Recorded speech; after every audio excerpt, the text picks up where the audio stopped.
It's gonna be odd doing this episode without C2, man. Yeah, it sucks. You gonna play C2 this episode? Yeah, I got you. Okay. Well, do your best C2 impression. Yo, what's good, everybody? It's C2. Nah, he don't sound like That was the most disrespectful shit I didn't ever heard in my sound life. like a dumb New Yorker. Yeah, right. That's not even how that nigga talk at all. I bet. Let's go ahead and get it popping. Yo, what's good, everybody? It's the Storm Podcast, episode 118. I'm your host, Malcolm. I'm here with my boys, minus C2. I was going to do his intro for him. Oh, go ahead. With go the ahead. rhyme. Because tonight will be the night that I will fall for you. It's C2. You fuck with that? I have never heard him do anything like that ever. He's a singer at heart. Oh, at heart? Yeah. He has a singer's soul. Yeah. Yeah. Like his shoes. All right. Wow, that's funny. What's good? It's your boy BigOof. What up? Scream Man E over here. Back for another episode, potentially his last. You be hanging that over his head, man. That's not good. Hey, man, this potentially his last episode. We'll see, man. This has been pretty fucking annoying. I'm not gonna lie. The GOAT. So here's the thing. Last week we said if you don't like E-Man, harass him in the comments, bully him, curse him out, all that, whatever. Yeah. People were saying that we were being very, very mean to him. We were. Yes, we were. Here is what I don't think the listeners know or understand. E-Man is my little brother. He isn't just some random dude that we hired and are just bullying like crazy. I've known this nigga for 18 years. I treat him like a younger brother. Millie has known him for 2 years. We all cook each other, play like that. You said what? Really? It's been about 2. Oh. Close to it. Yeah, probably about 2 years. Some close to that. Vic just met him recently, and Vic didn't really cook him. C2, of course C2 was bullying him. E-Man is damn near C2's little brother. Yeah, like, the whole time. C2 has known E-Man for over half of E-Man's life. Like, that's why we're bullying him, because he's damn near like our little brother. Well, fair. he's my actual little brother. Yeah. He's kind of, some days I'll be... I mean, Nah, I'm playing. Y'all don't look alike at all. We don't look alike now. What, in the future? Y'all but gonna in look the the same? future. No, we don't look alike right now, but if at any point you look at a picture of me when I was his age, we look similar, which is weird. Like, if you look at a picture of me in high school, for whatever reason, I look like him, even though I feel like at no point I've ever looked like him. When you look at the pictures, you can see it. Yeah. It's odd, right? Yeah. It's weird because we look nothing alike. Yeah, nothing. But when you go back to a past picture of me, I look like E, which is weird. Yeah, nah, super odd. I always get that I look like Matt, our other brother, of course. You look absolutely nothing like our I other get brother. that often. Like Matthew's friends. Yeah. You're the most outlier out of the group. Yeah, me and Matthew look alike. Yeah. Like, you can look at Matthew and say, hey, that might be Malcolm's brother. Yeah. We're like same height, same body size, similar face, pretty much same color. He's a little bit darker than me now. I used to be the darkest out of us, but now I'm the lightest, which is odd. Yeah. I don't like that. I like to be in the darkest. It was pretty cool, but... Nigga, watch your mouth, man. Watch your mouth, bro.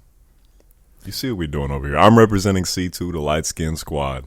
We got to do it right over here. You can't talk down on the C2 is barely light-skinned anymore. When He's me and C2 were like first friends, C2 was light-skinned. He's barely light-skinned anymore. How does that change? Like diet? Sun? Over time, yeah. Sun, you absorb more melanin.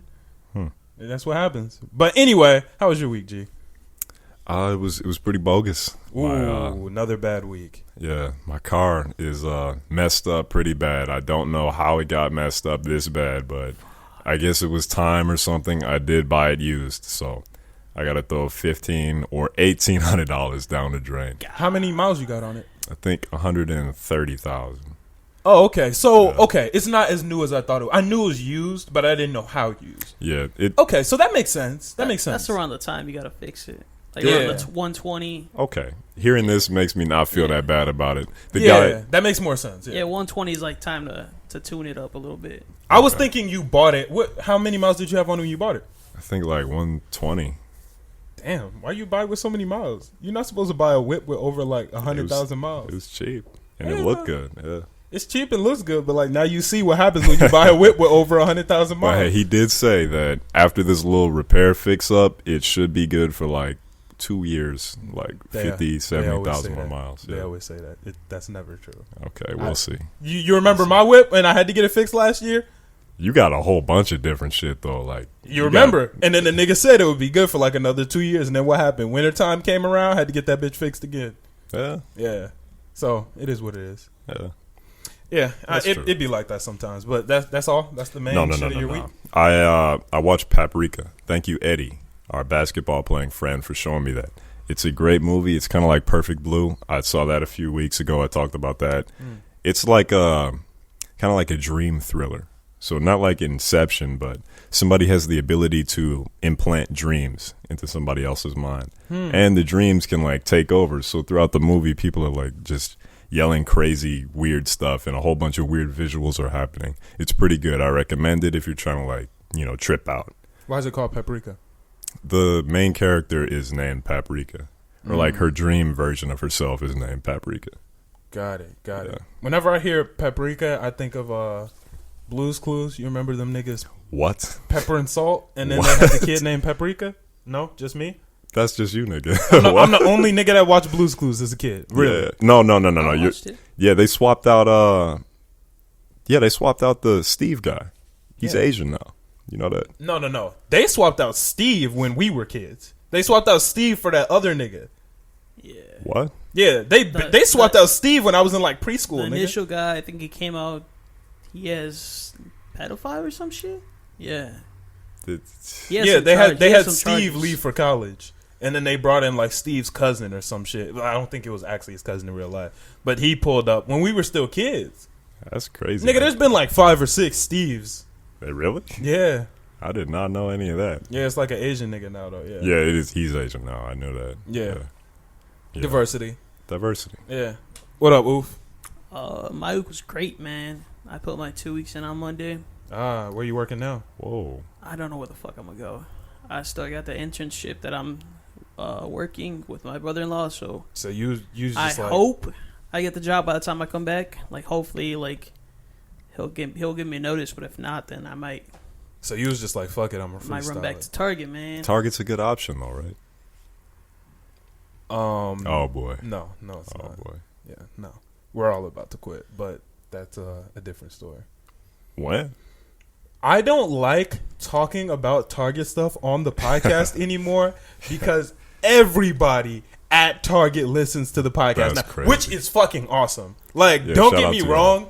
If you work at Target, you work with me and listen to the podcast, you are the fucking GOAT. Like, that shit is so fucking awesome. But they all listen to it now. And I don't like hating on the higher ups because I don't know who's cool with which higher up. Now, for the most part, we all hate certain higher ups. Y'all don't hate Oscar, though, right? No, that's my nigga. I found out Oscar, that's like a unicorn of a boss. Like, you cannot run into a person like Oscar anywhere. Oscar, like, as much as I jokingly hate on Oscar, Oscar may fuck around and be the best boss in the world. Yeah, Like, from what I hear. dude is fucking amazing. Like, he is really, really awesome.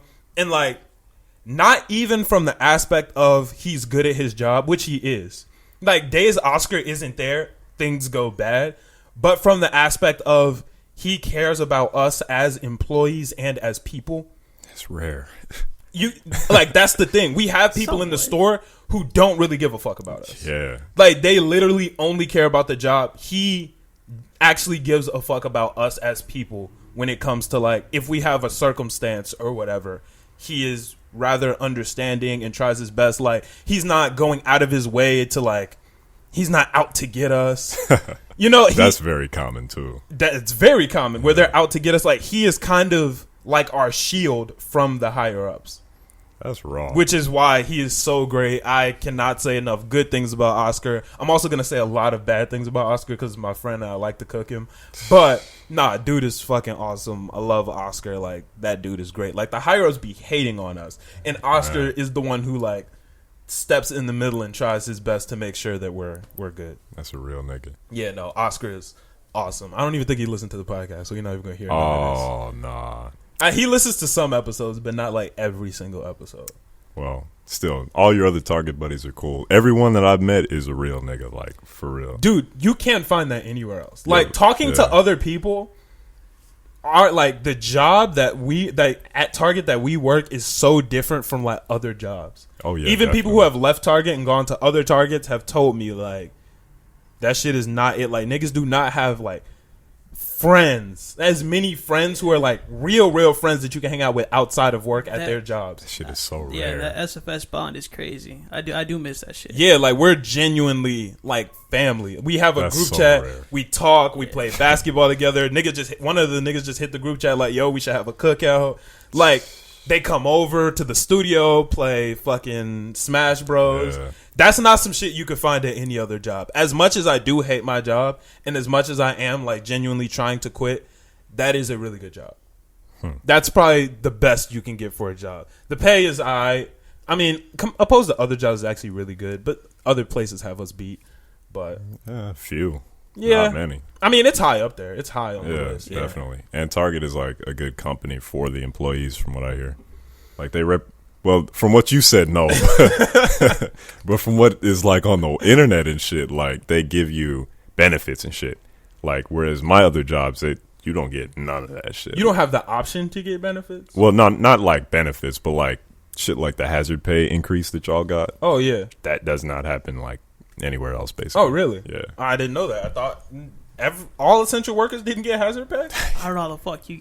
What? We didn't get that shit. We ain't get Y'all that niggas shit. just had We the get regular. That's just we you, get nigga. Yeah, that's crazy. We Yeah. didn't get that shit. They gave Wow. us Just you. Gatorades and they're like, good luck. Gatorade. That's it. Yeah. They gave us some water and some Gator and they're like, have fun. And it'd be the zero sugar Gatorade too. That shit was not it, man. Speaking of Gatorade, when it comes down to my week, we played basketball this week, Yeah, right? we did. Afterwards, I was having the worst time ever, bro. Yeah. So, as you know, once we finished basketball, I sat back and tracked out everything that I ate for that day. I started my day off with the Monster Energy at work. Okay. After that, I left work, went home. I was drinking water throughout the whole day, right? Which is good. Then we went and moved some couches. Yeah. While we were there, had a Gatorade. I remember that. I had one too. Yes. I had another Gatorade while we were playing basketball. Oh, no, before we played basketball, I had a bag of chips. Oh, the infamous bag. The of Funyuns chips. you bought me. Yeah. Oh, I thought the bad ones. Oh, no, those were terrible, too. Yeah. I had a bag of chips that was past expiration. Then Millie bought me some Funyuns. Then I had another Gatorade. Then I had another energy drink. My entire bloodstream was just sugar. You saw how hard I was playing? It's horrible, bro. I was playing so fucking hard, even through the last. It was to the point where, like, nigga, I was wired. Even when everyone else was done, I was like, come on, let's run another game. Like, you saw how much energy I had. Even after we were done, I was sitting on the bench, like lit, like, talking louder than normal. Yeah, like, I saw it, yeah. like, eyes was wide. Nigga, I looked like Boots from Dora the Explorer. Like, nigga, I did not blink. I was fucking lit because I had all this sugar and energy drinks in my bloodstream, hella caffeine. One for all. Bro, you feel me? Yeah. Once the sugar wore off, I felt the effects of how bad, like, how hard I went on my body. Oh my God, nigga. I was laying in my bed, not even, like, I got up the stairs and couldn't move. Like, I was laying in my bed. That's how they get you. It was man. to the point where I was sending voice notes to my girlfriend because I couldn't even, like, type because my hands were shaking so hard. What the fuck? One Bro, more like- Gatorade and one more Monster, and your heart would have been like those fucking commercials you see, like the Bro, it was because I was your heart. lit on a different level. Like, I just had so much caffeine and energy that there was nothing I could do. Like, that shit was fucking wild. And some people, that's their lifestyle. Monster at 4 a.m. Monster. But that's 12 the at thing. noon. The people whose lifestyle are like that, it doesn't affect them as much. Because I don't drink them, like, I may have one a month, maybe. I have a very low tolerance for caffeine. So, obviously, it affects me differently. Someone who drinks coffee every day is going to need more coffee. Right. You know, a stronger coffee to feel the effects. I drank 2 Monsters and 2 Gatorades in a day. Yeah. And that was it. I imagine still, though, somebody who drinks Monster religiously, that's got to do, like, some serious Oh, no, that damage definitely to does your damage. heart. That has to do damage, That for shit sure. damages your liver. Yeah, Really? nah, that shit is Yeah, not yeah. it. I'd imagine. Yeah, so I got to do better and like be better when it comes to that, because normally I'm very in tune with my body, and I know like when something is off. I know when I'm like, okay, yeah, like let me chill out. Nigga, I was hurting my body while we were playing and just kept playing. Remember, I like damn near hyperextended my knee on some crazy shit. I was like, fuck it, I'm good, and kept it pushing. Wow. Yeah, nah, it was that was interesting. It was fun basketball too. Super fun. Yeah. Like that was really fun. I missed everything, but it was still fun. Yeah, your shots were not falling. What was going on? I don't know, man. And that's the thing. That's why it hurt so much. That's why I was like visibly getting pissed off whenever I shot the ball, because I used to be able to shoot the ball and it would go in the hoop. Yeah, it wasn't doing that. It wasn't doing that. Yeah. It was doing the opposite. Yeah. So I was mad at that, because shooting is something I was proud of. Really? Yeah. See, I didn't know that. I assumed from what I've seen, your expertise has been more in the paint. What you mean, like rebounds, boards? No, not so much rebounds. You don't be catching those like that. But like layups and shit. Oh, driving? Yeah.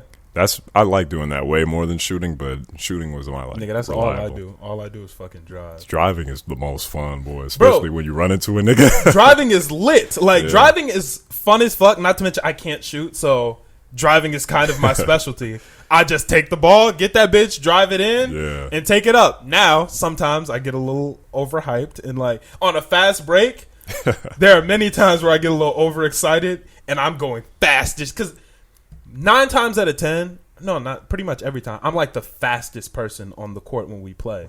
Yeah. Just because like I ran track, longest legs, or not the longest Right. legs, but like I'm normally fastest. The So experience. once I get a fast break, 9 times out of 10, I know I'm gonna be the person at the basket. Yeah. So I should start taking that time to cool off instead of just I be in that bitch full power and just But if you master that, Yeah. you could become Derrick Rose. potentially Fuck around, yeah. Actual Derrick Rose, not once he got really Oh trash. yeah. No. But he's back good now, from what I hear. No, but there was a period where yeah, he no, was there's a like- period. Yeah. Yeah, I'm not trying to be that, but I'm gonna keep working. I'm gonna keep working and getting better. I'm gonna try to get us a videographer this week for when we play, so we can post some of the gameplay. A couple people have asked to like see us play. That would be incredible. Yeah, so that Incredible. way we'll have like a cool highlight reel to post for the listeners when we talk about basketball. Y'all will get to see a little bit. Yeah. Y'all will get to see. We'll get the highlights for like the best plays, but then we'll also show like the garbage shit. Yeah. Today? That's going You to be said what? fun. You guys are playing today? Nah, Oh, hell no. My body. Today. What? your body's done for it. Well, it's not done, but if I did it again, I'm cooked for the rest of the week. I could play today. I could. I I'm not couldn't. going to, but I could. Hell no. Shit, actually, if I text Eddie and he say he got the gym, I might fuck around and go ball up real quick. I'm free today, so. Yeah, nah, that shit would be awesome. But I think that's pretty much everything that happened in my week. Been working really hard. I'm really excited to show you guys the new stuff for the podcast. We got a lot of cool shit coming. I'm not gonna say what it is yet, but in the next week or two, we'll be unveiling a lot of really, really cool new shit. We're gonna be bringing a lot more content to you guys. Higher quality content. Everything is gonna be like A1. Like, we're working really hard at that shit. It's had me really tired, but we have some really, really, really, really cool shit coming for you guys. So real like listeners that give a fuck about us and want to see the shit, y'all are really gonna enjoy this. It's going to be exciting. I'm ready. Yeah, it's gonna be dope. It's gonna be dope. But we can go ahead and get into it, man. We can get into it. I'm excited. No C2. No. Damn, no, nigga, no, no, excited hold C2 on, not guys, here. hold on. Damn. Nah, C2, I love you, man. This is the episode I wanted C2 on the most, actually. Really? For what reason? Because I wanted to talk about some of the things that we went back and forth about last week. Oh, yeah. I wanted- Oh, y'all got a lot of heat for that. Yeah. So, okay, let me explain this to the listeners. Me and C2 weren't actually mad at each other, and me and C2 weren't gonna like fight. A couple like it. people like, It looked like you expressed that you thought me and C2 were gonna fight. Yeah. Bro, me and C2 are never gonna fight. And more importantly, we're never gonna fight about anime, nigga. Like, But the listeners might want to see that. You might want to set that up. me and C2 are not throwing hands. Like, that's not something that's gonna happen. Like, what the... I get that it sounded like we were angry or whatever, but I don't think either of us gave a fuck. After the episode, we sat here and, like, we argued about it a little bit more. Like, we were joking, having fun. E-Man, you were here for it. Like, Yeah, no, You we were guys just, got loud, bro. that's how we argue. We've been friends for what, 10, 12 years? Damn. Yeah, we've been friends since 4th grade. Damn. I don't know. You guys got real loud. I was like, shit, Yeah, I'm I gonna was- bounce out because you guys were getting fucking loud as shit. I thought it was gonna be another celebrity boxing match. or some Nah, shit. it was nothing. See, E-Man wasn't nervous because E-Man knows that that's how me and C2. Yeah, like we both have loud voices and we're both passionate people. Yeah, like, yeah, that's true. C2 is one of the better people to argue with because me and C2 meet each other's energy when it comes to that. I don't like arguing with everybody. Well, I do argue a lot, but it's not always fun to argue with people because I can get loud and I can get passionate, and some people can mistake that for anger or even like caring. Like I will argue and get loud about some shit that I don't give half a fuck about. I just have a loud voice. Like that's just how I am. Yeah. And some people can take that the wrong way. C2 does the same thing. So when C2 is yelling or mad or anything, I don't take it serious. He doesn't take me serious. Like that's just what we do. Yeah, and he's very contained as a person. Like he's not jumping around or using his fingers, throwing them in your face. How some people like to argue. So that's Like we very both argue respectable. respectfully. We're gonna get loud and we're Yeah. gonna joke. But at no point if you listen to the episode, no point did we even like call each other names or like we don't do that. We're respectful. We respect each other. We just get loud and aggressive. And also note, like, since we're part of a podcast, sometimes we have to like exaggerate our emotions to like, I don't know, to make them. Oh no, that wasn't entertaining exaggerating. sometimes. On that one, They- like we they was felt actually that lit. shit. We was In some really cases. lit. No, there are Yeah. cases where we do exaggerate and get more animated than like normal. That wasn't one of them. In that situation, like niggas was really like we were really lit in that bit because niggas was just ignoring me, bro. Like I was so mad. I was sitting there like, bro, this nigga is not listening to me. But it is what it is. Yeah, a lot of people liked it, and they also sided with C2. But that's the thing, because that's what I wanted to talk to him about. Because he was completely ignoring me, the listeners were completely ignoring me too. Like my point was falling on deaf ears. I was sitting in that bitch like, bro, when I was listening to it back, I was like, no one in this room listened to us. Like even when you jumped into the conversation, you didn't listen to a word I said. I heard what you said. After the episode, E-Man was talking. He didn't hear a word I said. Listeners DM'd me in the comment section of the YouTube video or on TikTok. They didn't listen to it. I was in this bitch like, bro, why was I even speaking? I should have just shut the fuck up. The thing was, it was trying to like bridge the middle ground because neither of y'all were gonna back down. So the best option was trying to like find a way to mend it together. So yeah, that's how that turned out. That shit was stupid, but it was a fun argument. Yeah, for sure. Yeah, for sure. When I thought that we were gonna have to cut some of it because I thought it was just too long and I thought it was gonna be like annoying. But when I listened to it back, I was like, oh, this is actually pretty good content. People like that. Yeah, that was lit. You and I might have to get lit this episode. Hey, we'll see. Nah, I'm playing. Well, it might happen. We don't know. But let's go ahead and talk about the albums last week that we weren't able to review because we recorded on Thursday. Polo G's album. Okay. Let's have a talk about that. How did you feel about Polo G's album personally? So I actually saw a little TikTok meme about a few different rappers, and one of them rappers in the meme was Polo G rappers listening to the same beat, trying to convince themselves that they like it, and he was just smacking himself, shaking his head, smiling. The beats on this were not typical piano Polo G beats. He threw in the electric guitar. He had a little pop jingle at the end with Nicki Minaj on there. I like the beat selection of this, and I like everything overall about this project. So here's the thing. Polo G, before this album, said he was going to use this album to show off his versatility. Which he did. In kind of. Okay. Here's the thing. He did not use piano type beats on this album. And I think there might have been one or two. There were a few in there, like that's his signature, so it's got to be some. Yeah, but he intentionally did not use as many of them. But this is where a lot of people's issue with that is, and I don't even know if people have verbalized this, but I think that this is what people are thinking subconsciously. He did not use piano type beats in the way of the piano was the melody. He used piano type beats, but just used the exact same piano melody as a guitar instead. It was the same, like, it's the exact same type of beat, except the piano was a guitar. Yes, that's kind of how the music is made, though, like across all boards. So No, but I'm saying, like, the feel was the exact same feel and vibe, except if you just took one of his piano beats and switched the piano up for a guitar. Now, here's the thing. I actually really enjoyed it. I understand people saying that it was mid or saying that they weren't feeling it. I've heard a lot of that. What? That's the general consensus. I enjoyed it just because the majority of the sound that Polo G gave on this album was the sound that I like from him. What sound is that?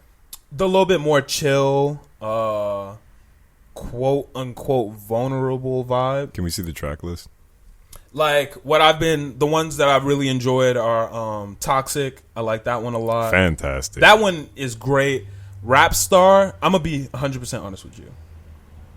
As of right now, Rap Star is probably my favorite rap song that has come out in 2021. Really? Yes. I got no return over Rap Star. Roaches in the crib, mama on drugs. I can't let it go back to the way that it was. I can't never go back. I'm going to be honest That's with you. hard, I'm bro. going to be honest with you. That's so good. I did not like the Kid Leroy on that song. What? Yeah, I know. No, that's cap, I know. bro. A lot of people feel differently. What? But I did not like the Kid Leroy on that song. Everybody in this room is staring at you crazy right now. No, I know. I didn't like it. Yeah. What? It wasn't it, bro. Y'all you are didn't have to tripping. be on that song. But he turned it up on the hook, though. You didn't like that? Polo Yeah. G and Lil Durk did a really, really great job on that song. Yeah. And yeah. I feel that I would have enjoyed it more if somebody else was there instead of the Kid Leroy. I think he changed the vibe a little bit. I like the did. vibe that he gave. I think it was kind of like, I think he's there because of Juice WRLD, though. I think there's some type of connection there, which is why he was on there. Yeah. Yeah. But I really like that. How did you not like that? No, I didn't dislike the song. Oh, okay. No, okay. it's a good song. I just think it would have been better without him. Who in his place? Who or just without him at Juice all? WRLD. Okay. Nah, Okay. even if Polo G or Durk would have done the hook. Nah, Durkio, nah. Yeah. I can't see that. I mean, that's fine, but Well, I maybe. disagree. I liked Black Hearted a lot. That one was really good. I enjoyed that. I liked the one with G Herbo. Gonna be honest, did not like the one with Rod Wave. That shit was not it. Party Life with DaBaby was incredible. Yeah, that was good. Incredible. I fucked with that so heavy. So Real was fucking great. I don't remember that one. How did the hook go? Guess she is the truth, 'cause she is so real.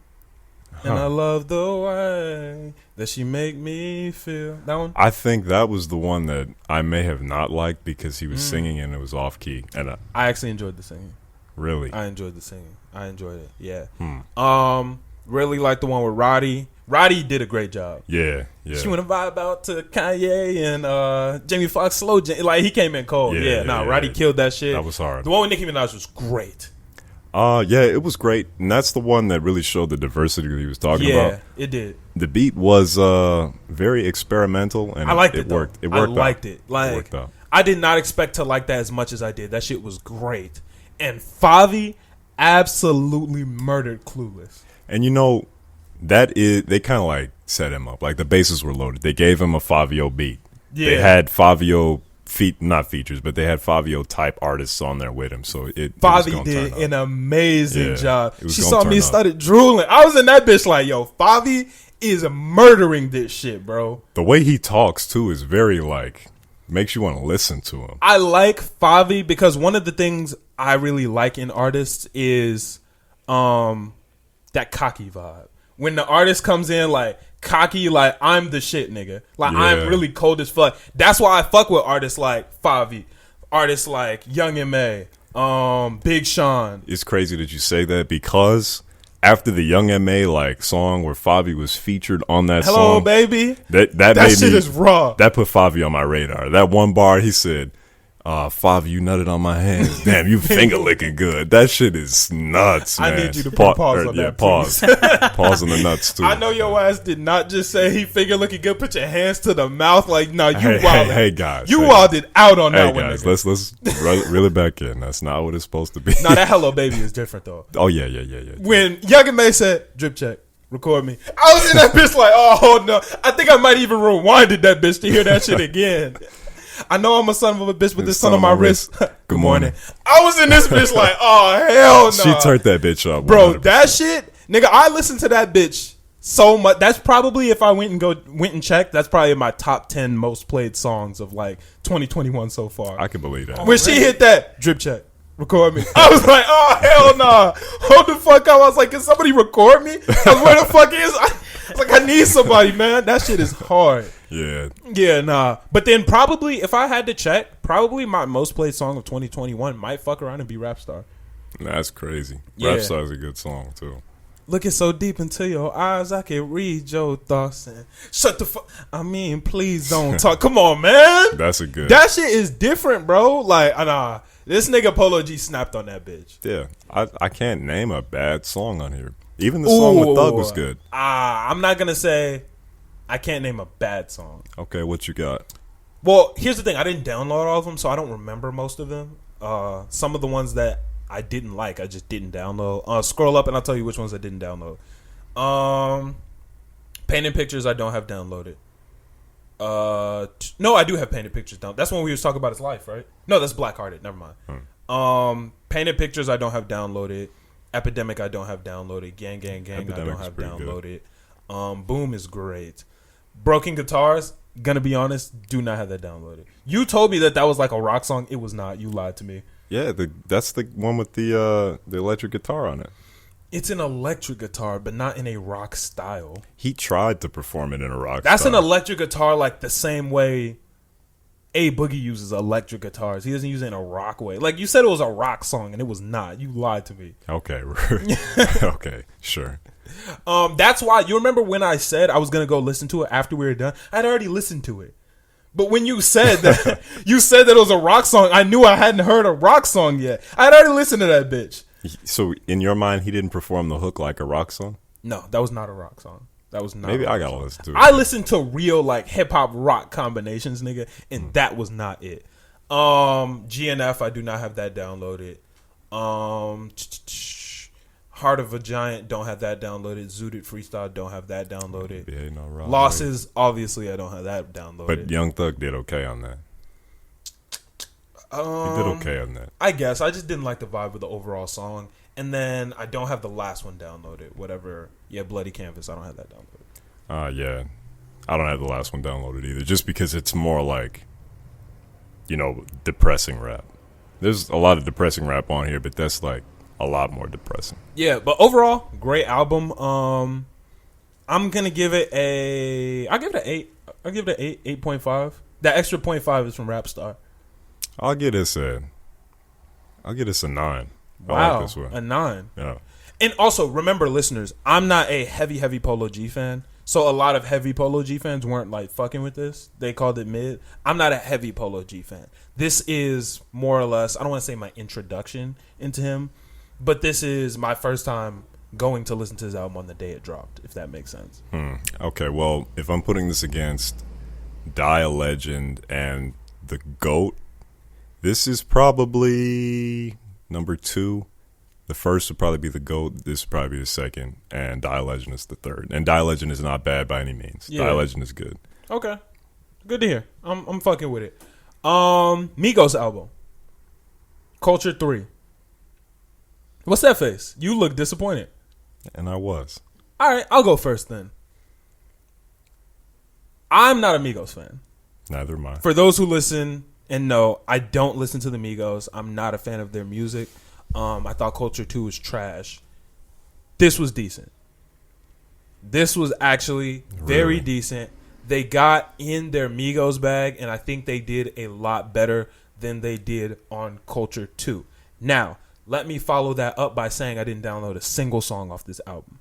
But I completely understood why a Migos fan would enjoy this, If that was the sound that I like really enjoyed, then 100% this would be it. Okay, so my thing on this one is, did the mix sound weird to you? Like, was there not an overwhelming amount of reverb on this? Because it sounded like everything was just so spacey, like, even the beats. Like, everything was just so, it didn't fit. Were you listening to it in lossless audio on Apple Music? This is not an ad, by the way, but it could be. It could be Yeah, if y'all send pay us. us the bread. Yeah. But I think this one had like Dolby something. Yeah. Dolby surround audio or That's something. what you listen to it in? Yeah. And That's what I listened to it in. Sounded really great, by the way. it sounds good in the car, but if you're listening That's what to I- it that's on what I the listen to phone, it. it's not it at all. I don't even think you can. You can't. It just doesn't activate. Yeah, I don't think it does. Because on certain things, it'll activate. Like I know Bluetooth headphones, you can't activate some of these things. Yeah. Like it's just not set up to decode that type of technology, from what I read. So, yeah, but it did not sound good. I didn't like this. I enjoyed it. It wasn't bad. It was not bad. As far as Migos go, this was a good Migos album. It was very solid. Had a lot of qualities that I feel like a lot of people would enjoy from a Migos album. Now, the features wasn't crazy about a lot of them, if I'm being honest. Malibu with Polo G was not crazy about that song. That wasn't good. There's one on here two that I liked. Okay. God, I hope three. I hope that you're not gonna say Antisocial with Juice. No, that's terrible. That song is absolutely horrible. That's terrible. Why would they do that? Here's the thing about Juice WRLD that a lot of people don't understand. Juice is one of the most versatile artists. Absolutely. Juice is one of the most versatile artists because Juice will go and meet you where you are. Yeah.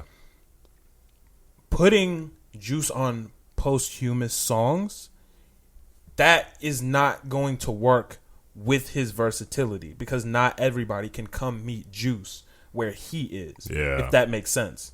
Very few. So when you get a Juice verse, when the Migos get a Juice verse, if Juice was alive, this would have went crazy because Juice would have known what to do on this beat.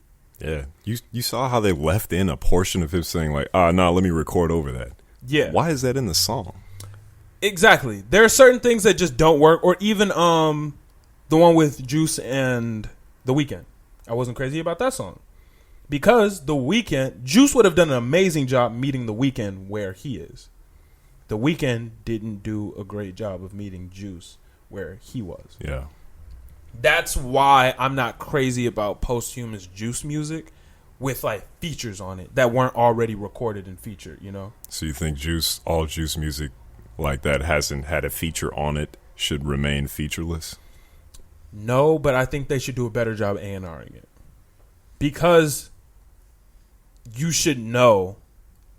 It should just be produced a little bit different because you should know who. The thing about posthumous music is a lot of times you sell the verse to who's buying it. Yeah. And that happens a lot with X, with Juice, with everyone. That's Pop Smoke. That happens. That's the business. That's the business. So I'm not mad at it, but you could make a lot better songs if you didn't do that. And I agree with you. Because I could listen to that Antisocial verse, and if the Migos tried to buy it, I would say, no, I'm going to sell it to somebody who can do the proper thing on there. Yeah, my take on it is I can't hear it in good faith if it's not a friend on the beat. Like, it has to be a friend or I automatically kind of feel differently towards it. Well, we don't know if they're friends or not. We don't, yeah. But if I can't identify it, it kind of skews my opinion of the song. I see what you're saying. In that same vein, with posthumous music, I was very bothered by this Pop Smoke verse. Oh, yeah. Yeah. I don't listen to a ton of Pop Smoke. And I'm going to be honest, I did not research this. That verse has been used before, correct? Has it? I believe that verse has been used and released in an actual song before. Can they even do that? I guess so. Now, I could be wrong. Maybe I heard it in a snippet, but I'm almost positive that is a reused verse. Is there a way we can fact check that? Can you look that up for me? That's crazy. Yeah, no, I'm almost like 100% positive that was used on his mixtape. If that's the case, they got to just stop using all Pop Smoke stuff. If he's run out of verses that fast, it's over. Just leave him alone. Let his legacy lie where it is, because now it feels like you're literally milking a dead man's corpse. Yeah, like I didn't like that. That bothered me. I felt that That was on. I'm pretty sure that was a reused verse. That is so unacceptable. Yeah, I could be wrong, but I'm pretty sure it is. Yeah. Can you Google a little faster, please? Like Jesus. That cannot be real. I could be wrong. Because if that's the case, use somebody else. There's so many living artists that you Favi. can use. Yeah, him. Yeah. They rap on the same beat, or basically. Yeah, Favi can give the same, or not the same, but similar energy to Pop. Exactly. Or Pop Smoke. You can't say Pop without the smoke. Without the smoke. Yeah. Exactly. And even his brother, Oh, Dusty. Dusty. Yeah, throw him on there. I would never name myself Dusty. I wouldn't either. Yeah, I would not be down with that. Don't call me that shit. Unless it's the Wild West or some shit. Yeah, nah. Dusty Locane is a raw name, but I wouldn't go by Dusty. I'm not gonna have niggas just in the streets calling me Dusty. Yeah. Yeah, I'm cool on that shit. But other than that, this Migos album was just it was decent though. It was better than Culture 2.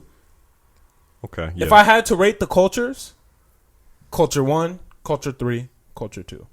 What'd you feel about the Drake song? Not feeling it. Really? The whole way through, or because I didn't feel it at first, and then I warmed up to it because Drake felt like he was heating up, and then I liked it. I only listened to it twice. Mm-hmm. I didn't like how Drake was in that Gunna bag almost. It sounded like Gunna. Gunna. Yeah. Really? That's Gunna. Yeah, that is Gunna. Yeah, that's Gunna. It felt really Gunna-ish. And I don't know, it just felt kind of boring. I wasn't crazy about it. I liked it because it felt like one of them old school Drake beats. Like this one had like horns on it, I believe. A lot of these had horns on. I do like Drake on horns. Yeah. Like when he gets in his trumpet bag on his Laugh Now, Cry Later, trophies. When Drake in his trumpet bag, you know it's gonna be lit. Yeah. Drake go crazy with some trumpets. There wasn't a trumpet in this song though. I'm pretty sure there was. I could be wrong. I don't think there's a trumpet in there though. Diplomatic Immunity had some too. That's a good one. Yeah. That's a fantastic one. It didn't feel trumpety, but it was a trumpet. I think. Yeah. Diplomatic Immunity was great though. That's when he shot shots at Joe. Really? Yeah. It seemed like everybody shoots shots at Joe. That's back when they were beefing. You didn't know Drake and Joe Budden had a beef? I did not know that. Joe sent I think he made 7 diss songs against Drake, and Drake ignored all of them. And then when Joe Budden retired, Drake started sending shots at Joe. Pump it up. She got a good head on her, but I pump it up. I'm not a one-hit wonder. They know all my stuff. That's bogus. You don't know that bogus. song? I did not That's know that. The one with French. Fuck, what's it called? Price tag, something like that. I don't know, something like that. That's the one where they're driving in the music video. I have no idea. Oh, I know that the cover art is a receipt.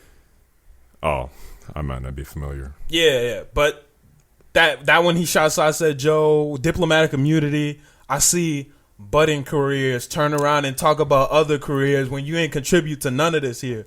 Yeah, okay, now that makes sense. I didn't know that was a play on Joe Budden, but now that makes perfect sense. Yeah, nah, he be shooting. He started shooting at Joe. Yeah. Joe is not safe in the hip hop community. Yeah, nah. People have shot hella shots at him. Migos. Yeah. Yeah. If a pussy nigga hater, call him Joe Budden. Budden. No, pussy. They was on his ass. No shopping is what it's called. Thank you. I was thinking of No Stylist. That's what I was No thinking. Stylist is where he shot shots at. Yeah. I told him don't wear no 350s around me. That line was I heard the snippet and I was on my C2 shit. Where I was playing that snippet over and over. He said, keep it a G. I told her don't wear no 350s around me. Nigga, do you know how fucking rock, he don't give a fuck how bad she is. He said, you could be bad as fuck. I can like you. Shorty, do not step around me with some 350s on. That's pretty Do boss. not come around me with no fucking 350s on. That's pretty boss to tell somebody they can't wear something around you. Hey, I told her don't wear no 350s around me. That's crazy. I also fuck with Drake because he can beef with you and then piece it up. That's why I like Drake. Because to Drake, this shit really is just a sport. He doesn't take this shit too serious. The Meek Mill shit, pieced it up with Meek. The Joe Budden shit, pieced it up with Joe. Him and Yeezy haven't pieced it up yet, but there's room for that. Or Pusha T. No, Pusha T, he said he's never reconciling with him. Which I completely understand because Pusha did cross a line. What line? The kid line?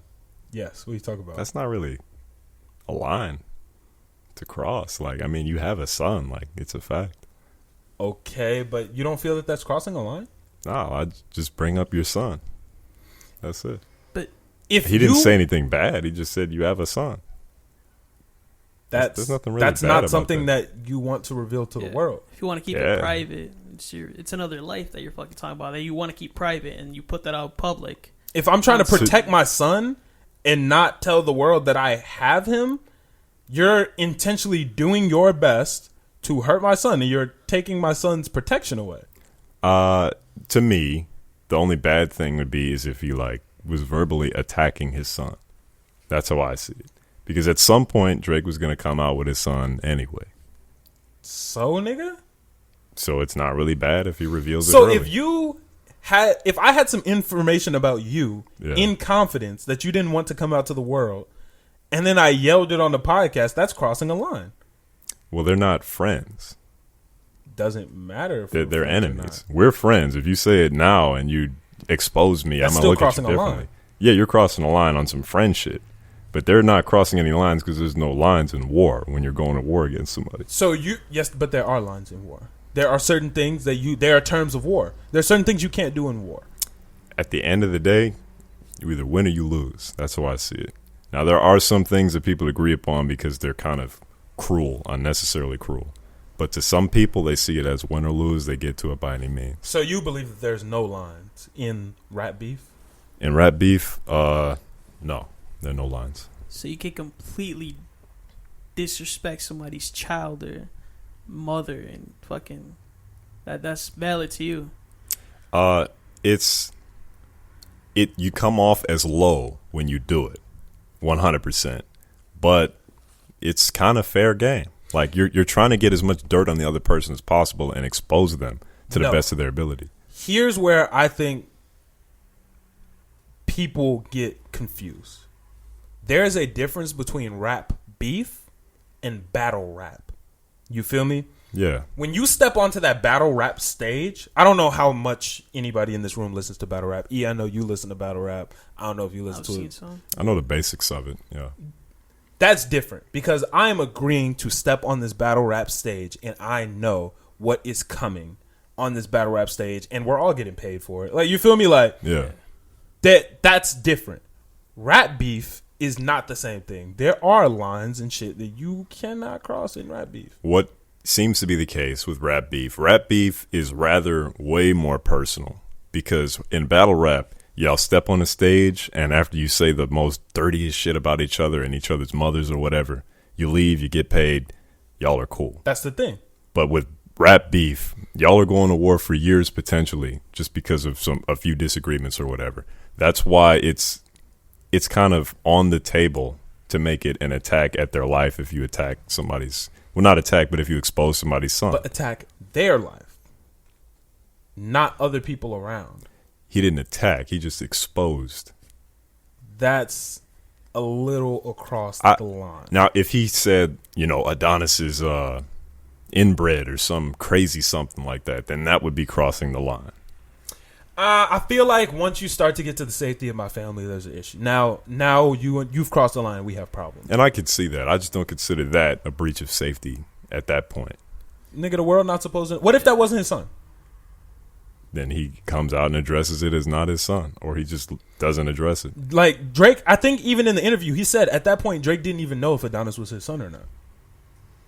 That's what the thing is. I feel like, and a lot of people could disagree with me, I feel like he kind of low-key won that off of that like key piece right there. Who won? Because Pusha T. Pusha T lost 100%. And other because people here's the thing about a rap beef. Okay, go ahead. It's about rap. It is. If you and I are just beefing, then it's about whatever. This is a rap beef. So I'm trying to out-rap you. Even though Pusha said some foul, shocking-ass shit, he didn't out-rap Drake. Drake rap laps around that nigga. And that's to us. But to Pusha T and Drake, the object to them, what I would think the object to them is to hurt the other person the most. Pusha T hurt Drake more than Drake hurt But your Pusha job T. is to hurt the other person the most lyrically. Pusha T did not. If we're rating those songs, Duppy Freestyle fucking ran circles around the story of Adidon. It did, yes. It did. Fuck that shit up. It did, but what were we talking about more after they dropped? When we heard that Adonis shit, it was more shocking. It was, yeah. The shock value is there, yes. The shock value isn't everything, yes. But, man, we're still talking about that Adonis shit to this day. But even in battle rap, yes, you can say some shocking ass shit, but nobody give a fuck if that shit ain't bars. Yeah. Well, that shit got to be fucking bars. That's like, true. in battle rap, niggas will rap. They will say the most dirtiest, foulest, most disrespectful shit you have ever heard, but it will sound incredible. Yeah, it will be the most cold, double entendre, metaphor, simile, like raw ass. Like, I listened to like some fire. There was this battle rap event that just happened this weekend. Nigga, that shit was so fucking raw. But in the city? No. It was on Caffeine. Oh, this shit was raw. This shit had some great shit in there. But that's what battle rap is. Because at the end of the day, you can't get on that battle rap stage and say, nigga, your dad is a bitch. Like,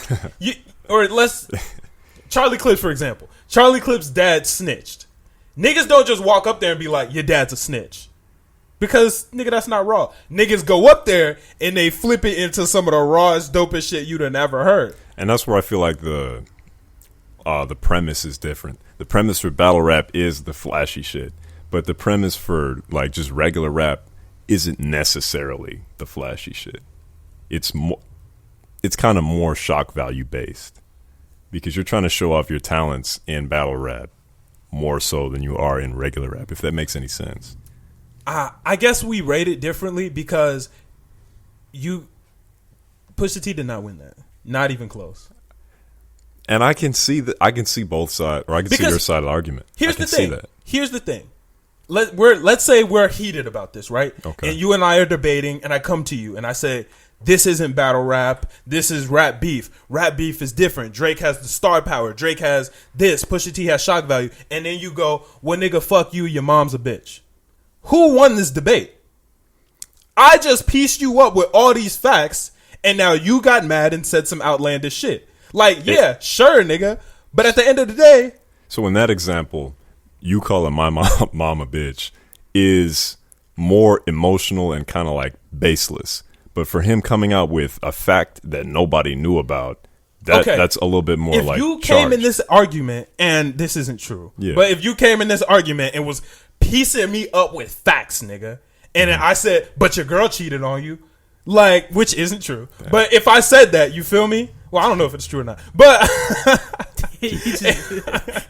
go ahead, bro. But if I said, but your girl cheated on you, even if it is true and nobody knew it, you might have picked a bad example. I still didn't. Oh, my bad. No, go ahead, bro. Like, I wasn't trying to like pull any cord. We cool. But like, and I said that it's true.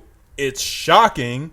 But what the fuck did that have to do with anything? And guess what? If that were true to me, which it's not true to you guys or whatever, it's not true.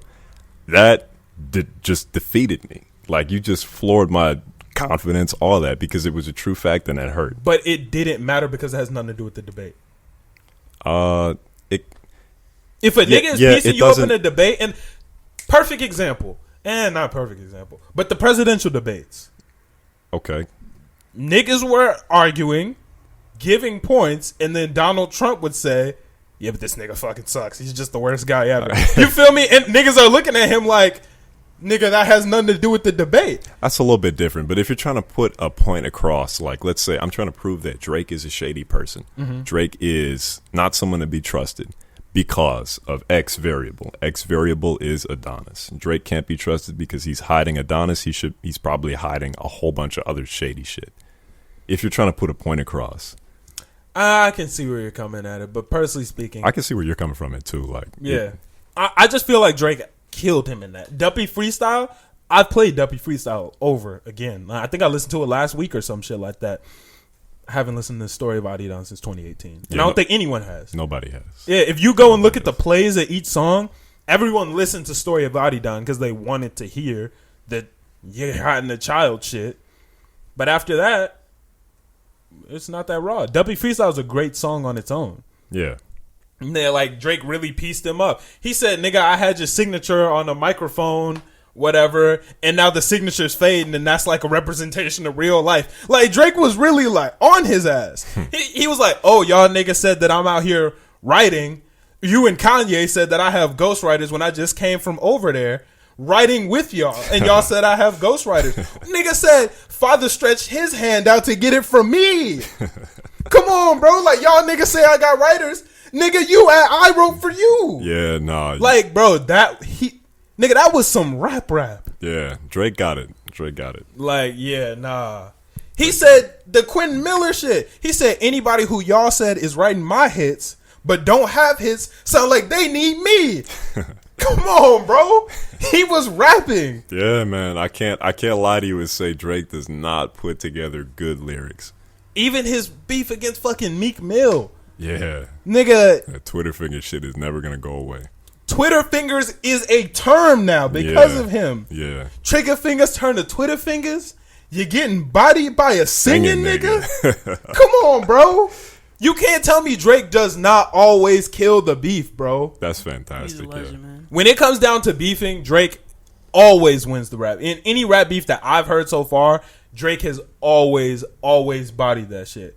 He said some shit like, he said I'm on the second floor or Tussie's getting shoulder rubs, nigga. Yeah. He said, bro, you came to the 6 and tried to record and tried to sing a song and they booed you. I went to Philly to your favorite restaurant and them niggas invited me upstairs for shoulder rubs. They love me in your city. Come on, bro. Even the Tiger shit, I cooked the beef well done on a double with cheese.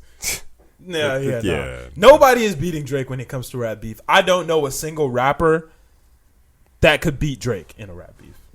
As far as technical bars, one-on-one going at it. And star power. Star power is also a factor. Yeah, maybe if him and Wayne got into a beef, potentially. Well, even Drake even said that in the Meek situation. He said, I was nervous that he was telling Nicki, like, I was nervous that you were going to send bars at me. He said, I didn't know what to do if you did that. He was nervous that Nicki was going to send bars at Drake. Yeah, because that was when Drake and Nicki together. were. Yeah. And he was like, or Meek and Nicki. Yeah, Meek and Nicki were together. He was like, the whole time I was nervous that Nicki was going to send bars at me, not only because she's a great rapper, but what that would feel like. Yeah. Boy. Like, he said that he didn't know, he was scared that he was crossing the line in certain issues and shit like that. Man, if history took that path where Drake and Nicki beefed, I don't think rap would be the same. Yeah, no, the childhood. big three of YMCMB, yeah, nah, them niggas gotta stick together. Yeah. Yeah. And thankfully they have so far. It's already bad enough Jay and Ye don't fuck with each other. That's the most tragic. That shit is really sad to me. Like, that shit actually bothers me. And, like, I'm not even gonna lie, that makes me feel a way about Jay-Z. That whole situation makes me feel a completely different way about Jay-Z. How does it make you feel? That's some fucked up shit, bro. The reason that they don't even fuck with each other is because Kim got robbed at gunpoint. And Jay didn't call Kanye, like, to see if everything was cool. Kanye had a mental breakdown about it on stage, and then Jay cut ties with him. Nigga, that's not right. They've been running into issues prior to that, though. So, nigga, if you and I are having issues and your wife gets held up at gunpoint and I don't call you to say, hey, is everything okay? Yeah, and that's even if we're in a rough patch. Yeah. If I don't call you to ask if everything's okay, that's already an issue. But if it bothers you so much that you have a mental breakdown on stage, that's not the time to cut ties with you. That's the time to come to you and be like, yo, are you good? Like, I'm sorry, dog. Like, I didn't know it meant that much to you. Like, my bad. Not this fuck ass nigga doing all this crazy shit. That's not right. That's not right to me. Yeah, and I would expect you to do that for me. I would do that for you. I would expect any of my friends. I would expect even that if we're beefing or having some, not even beefing because they were still cool, but like we're having some issues. nigga, at least hit a nigga up like, yo, your wife just, how y'all holding up? Yeah, and I would like to think that it's that simple, but I just don't know based on what, like, 20 years of history that they have together, probably That's a little bit more than that. It could be so bitter that they just don't even want to, like, or he just doesn't even want to look at him for reasons that don't have anything really to do with that robbing instance. Even at that point, if I see somebody break down to the point, like, on stage, like, have a mental breakdown at the fact that I didn't call them about some shit, that's not the point. You can at least send a text after that. Let me play devil's advocate real quick. Okay. Kanye can potentially mentally break down at anything. But based on his track record. But this was when that was the first breakdown. This was the first? To my knowledge. This was when that was the time he got hospitalized for exhaustion. What was this, 2016? 2015. That was Kanye's first breakdown. Because I know back in the day, Kanye was like, no, maybe you're right. Maybe that was his first public breakdown. Yeah. That was his first public breakdown. That was his first public breakdown. Nigga, that's like nowadays when he does it, niggas know, like, okay, this is kind of Ye's process. Niggas still go out to go check up on him, but we know Ye can kind of go off the wall. He can kind of be Ye at any moment. Yeah, that's incredible to think that their relationship could deteriorate 4 years after coming off of Watch the Throne, one of the greatest hip hop albums to most people that has come out. How could it drop that fast? That's crazy. Yeah, man. It was some crazy shit, man. It was some crazy shit. Yeah. But speaking of relationships breaking and dropping, you listen to that new Rory and Mal? I did. I heard a little bit of it. I want to talk about that. What'd you think? It's well, first thing I want to say, the comment on the YouTube video was, wow, finally I can listen to them without being interrupted every 5 seconds. It felt a lot smoother from the episodes where Joe Budden was, or not Joe Budden was on, but when they were on Joe Budden's podcast. And granted, I don't listen to it a lot. And granted, having 3 people is a completely different dynamic than having 2 people. Yeah. You're able to, speak more or whatever the case may be. But I personally think that they have a future with them two. I think you have an unpopular opinion. You think so? This episode was bad. You think it was bad? It's boring as shit. Well, it's 2 B mics. It was 2 B mics. They weren't able to cook up. They weren't able to make the compelling content that niggas wanted. That shit was ridiculously boring. And from the Joe Budden podcast fans that I've talked to, none of them, I've talked to like 4 of them, none of them enjoyed this. I think what they have to do is really reinvent what they're going for and kind of like, I don't know, not break off the rust, but break the iceberg until they get it right. And that's probably going to take like 2 or 3 episodes. They're going to need a third person because 2 B mics doesn't work. One of them could become, Rory could become an A mic. And I don't think we have to deduce it just to B and B. I feel like there's a little bit more to podcasts than A, B, C, or D mics. No, while that is true, that's how it felt. You see what I'm saying? It felt like 2 B mics talking. And I feel like after we kind of like disassociate Joe from the picture, it'll be more normal for people. Because he's very still heavily a part of their image. It's going to take a little bit to get him like uprooted out of that. Obviously, he's heavily associated with their image. But, like you said, not every podcast has to be looked at it from A, B, C, all that. But that's how it feels. Like, there are but there are podcasts where everyone is equal and it's all a bunch of A mics or, Yeah.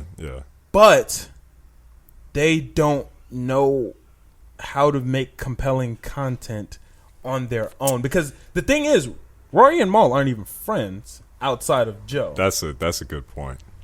So it didn't even feel organic, really. There were times, I don't know if you noticed, where Rory went to go cook up and Mal didn't even like pick up on it. Did you peep that? A little bit. There were times, his trip to LA.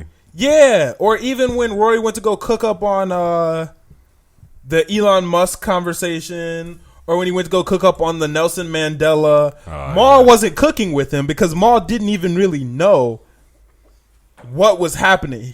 Rory was trying to throw the oops and get the ball moving, but it wasn't rolling. First of all, what was he talking about Elon Musk? Like, Elon Musk has done so much shit, like SpaceX, Neuralink, all that shit. But here's the situation. Now you're being Maul. Okay, Rory was obviously trying to like joke and get some shit cooking. Okay. And Maul was just taking it really, really serious. Okay, maybe I'm Maul. Or even when he was trying to cook up about the Nelson Mandela and the rugby shit, Maul was, "You gonna make a lot of people mad about rugby." Nigga, we're trying to joke and like make some good content here. Yeah. You're right.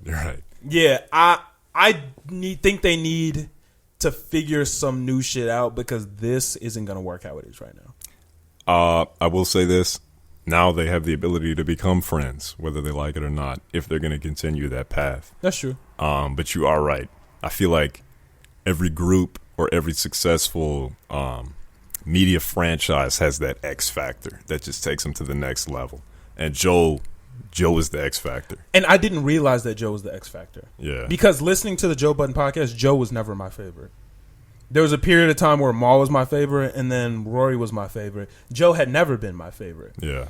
But once Rory and Maul left, it was easier to see the role that Joe played in that. Because now, even with Ice and Ish, Joe is making compelling content. Yeah. And Joe's talent, which I didn't know before this, is cooking with other people and bringing the best ability out of them. Joe, on the Joe Budden podcast, wasn't the flashy player. Or he was flashy. Yeah, he was flashy. But like, that nigga's flashy as hell. Joe knew when to pass the assists. Yeah. Joe wasn't Jordan. Joe was Magic Johnson. But then he would, according to other people, he would call for the ball all the time, like cut niggas off. But yeah, but sometimes that's what you got to do. Sometimes you have to know when it is time to call for the ball. Like, if I know that you've never made a three before and you're standing at the 3-point line, pass me the ball, please. Yeah. You feel me? There's just no point. That sounded like basketball the other day. But yeah. I see what you're saying. No, you was pissing me off. Because you kept clapping in Eddie's face when it wasn't doing anything. I couldn't reach him. He was all the way back Eddie's there. 5'7". But I couldn't Put your reach hand him. in his face. I was so far away. That shit was pissing me off to no avail. No, there were there were situations where you were far. There were situations where you would be this close and you go, wow, he shot the ball, and nigga would just keep splashing it. Nigga, put your fucking hand up. Some niggas that you're 6'2" and he's 5'7". Some niggas put your hand up. Some niggas the clap is but better. On Eddie, it's not. Okay, if I catch up to him next time, hands up, both hands. I'll give it to you. That's all I needed. Okay, sure. All I wanted was for you to just put your hand in his face. The clapping shit was doing nothing. You was clapping and he was just throwing that bitch right over your head for the three. No. That shit was so. I was so frustrated at that. Shout out to Eddie. And you weren't guarding Yuli either. On that fourth game, you wasn't guarding him. I was guarding him. Nah, nigga. You weren't guarding Nick, nigga. That was the fifth game. Oh. Yeah, because I kept trying to fucking guard Yuli. What? Because there was a play in which you said, go get Yuli. And I was like, nigga, that's your man's. I was rotating. Well, I don't even remember. What am I saying? I'm not going to cap. I don't even remember that shit. You know what? Thank you for admitting that. You're a real nigga. You're a real nigga. Nah, but you real for that. That's why we got to record our game. There were a couple times where niggas was capping on the score too. Niggas were not paying attention to the score. Every time we asked the scorekeeper to keep score, he wasn't doing that shit. Bro, niggas was looking at their phone. I'd be like, "What's the score?" And I'd be like, 10-12. I'd be like, "Nigga, you're not even looking." Yeah, that shit was frustrating. Yeah. But it was fun. That was probably the most fun I've had so far playing. That was probably my favorite day. Yeah, I like that day. Yeah, that was probably my favorite day. I felt like I was cooking up a little bit towards game 3, 4. I felt like I was really cooking on that shit. Towards the last game, that's when I finally got a little bit adjusted. I started landing layups finally. Dude, game 4, I was feeling incredible. That's why I was so mad when we lost. We lost game 4, and I was actually like really mad. Was Mark on our team in game 4, or he left already? No, we were against Mark in game 4. I had never played against Mark because I was looking forward to guarding him specifically. You didn't play against Mark? Or no, Mark had gone home by game 4. Yeah, I'm game pretty 4 was sure. the 4-on-4. Game 4 was you, me, C2, and Christian. Yeah, it was Christian. Yeah. And versus Eddie, Yuli, Noel, and Nick. Yuli and Eddie be throwing it behind the back every single pass. They're and so it be- cold. it be They're landing. so cold. There's no reason they should ever play on the same team. Yeah. They're too fucking good together. But we'll show y'all some. We'll show the listeners a highlight reel later. What you think about the dog that was just running around in the set for this episode? Oh, I was like, I didn't know if you was talking about basketball or what. I was nigga, that was a dog. No, hell. You're talking about Baisley. Yeah. Yeah, I like Baisley. Is he in the Joe? She. Was she in the Joe Budden thing running around? She wasn't always in the camera, but she was sometimes. That's Rory's dog. So where were they doing the podcast? At Rory's house? Nah, that's some studio. Oh, they Yeah. just allow dogs. Yeah, I guess so.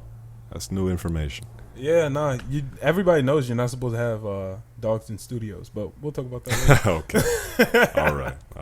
Double XL cover. Can you pull up the cover, please? It's funny to you, Vic.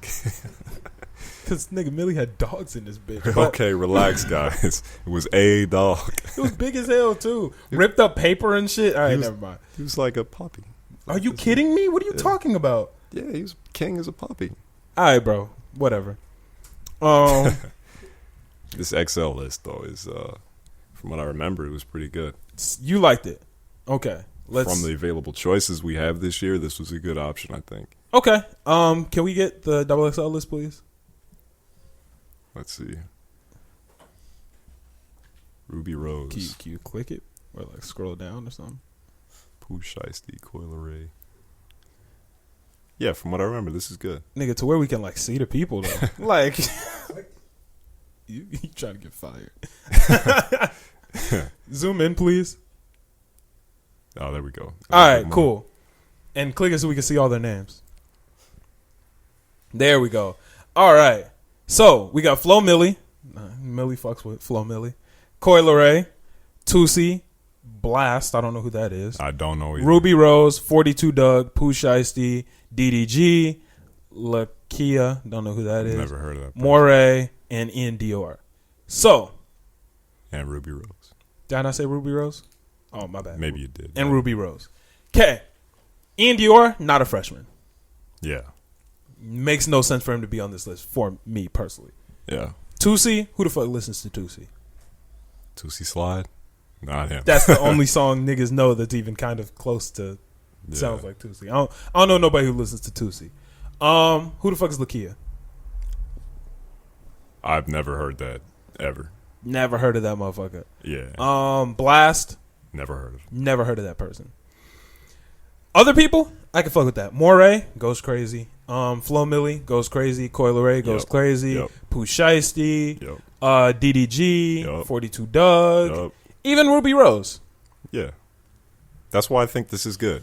Other than, the obvious freshman not being a freshman. I feel like that's like I don't know if it's a running joke or it's like a tradition over there that they do that. They just throw random niggas in that bitch? Or niggas who have been in the game for like years and call them freshmen. Yeah.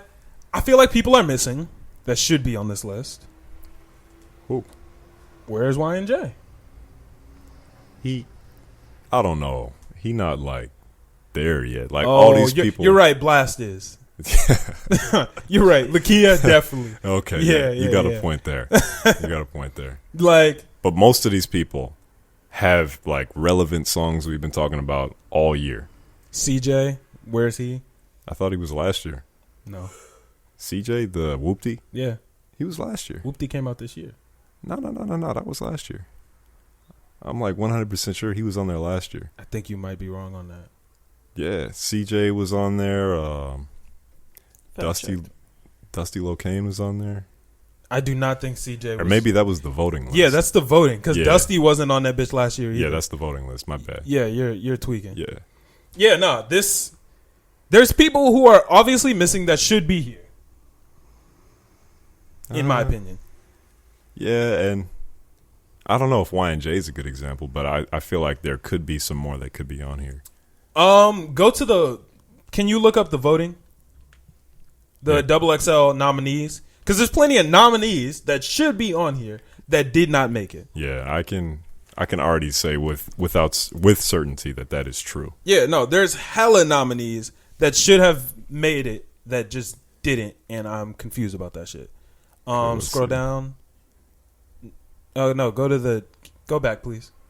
So we basically have 3 spots to replace: Blast, Lakia, and Tusi. Yeah, and potentially niggas that should be on here also. Keep scrolling. Be a Vita Pac-Man, but nah, don't worry about that. Who the fuck is Blast? I have no idea still. CJ should be on there. Clever should not be on there. Clever should be on there. Nah, he's not big enough. Wait. ESTG? The fuck? Duke Deuce isn't big enough yet. Erica Banks. Erica Banks could take a spot. Keep scrolling. Probably not Josiah. Let's see. Keep scrolling. Lil Band? What the hell is that? I don't know who Lil Band is. Lil Guy. Lil Guy to potentially. Yeah. Mario Judah. Why is Mario Judah not on here? Nobody talks about Mario Judah anymore. You're fucking tweaking. He goes crazy. He's good, but nobody talks about him anymore. No, I don't think he's good, but people talk about him all the fucking time. He probably turned it down the whole time. Keep it a stack with you. He probably fuck around and turned it down. Who else? Stunner for Vegas. Stunner for Vegas for sure. Yeah. The Holiday. The Tay Kid Money. Is that the kid? Nigga, the kid Leroy? Yeah, he should be. Yeah. What the fuck? YNJ. Okay, Young Gravy isn't a freshman, but sure. Young Blue. Come on, man. Okay, yeah, that's like 5 people who could have replaced. Yeah. There's hella people on this list that could be on there instead. Yeah. Yeah, I'm this. But from the people we got, though, it's pretty good. We got solid people. Yeah. Coi Leray 100% deserves to be on there. I would be pissed if she wasn't. Yeah. 42 Doug 100%. Pooh Shiesty 100%. That Back in Blood, nigga. Yeah, Neighbors. Yeah, he has songs that ring off and have been popular as fuck. Let's see. Who else? Yeah, no, this is Moray, obviously. I'm glad. I'm very happy for him.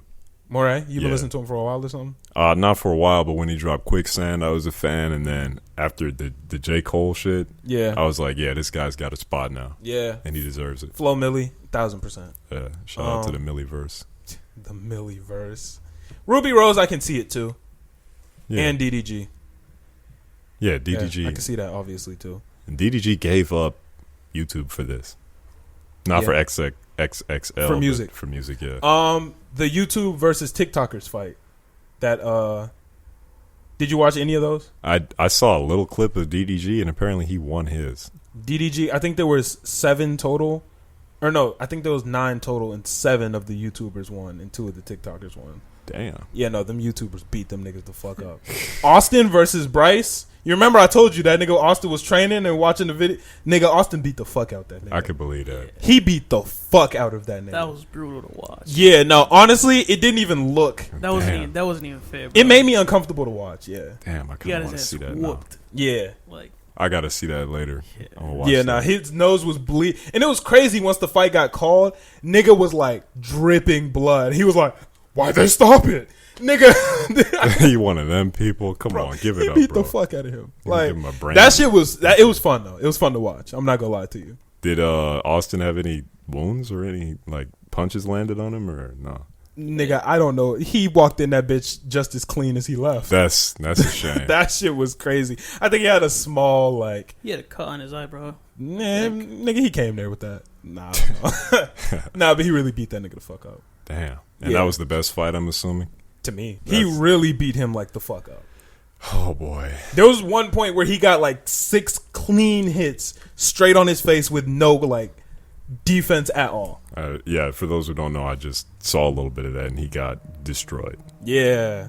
That was actually sad to watch. Yeah. If I'm being honest. It was interesting. But that was a fun little event, the YouTubers versus TikTokers. Yeah. That was a fun little event. I like that. Afterwards, DDG retired from YouTube forever. He deleted all his videos, and he said he's focusing 100% on rap. I think that's stupid. I think it's dumb, too. I don't have a problem with him focusing 100% on rap. Honestly, Yeah. he could never make another YouTube again. I think it was dumb to remove the old ones. That's just passive income. This is passive income you're missing out on. And your fans, like, they want an archive of stuff that they want to, like, see, like, to remember. There's you by. clips and shit you can find online, obviously, of any of the important ones. But I agree. Yeah. People can't go back and see what they want to see. And more importantly, that's just passive income. Yeah. You already worked and made them.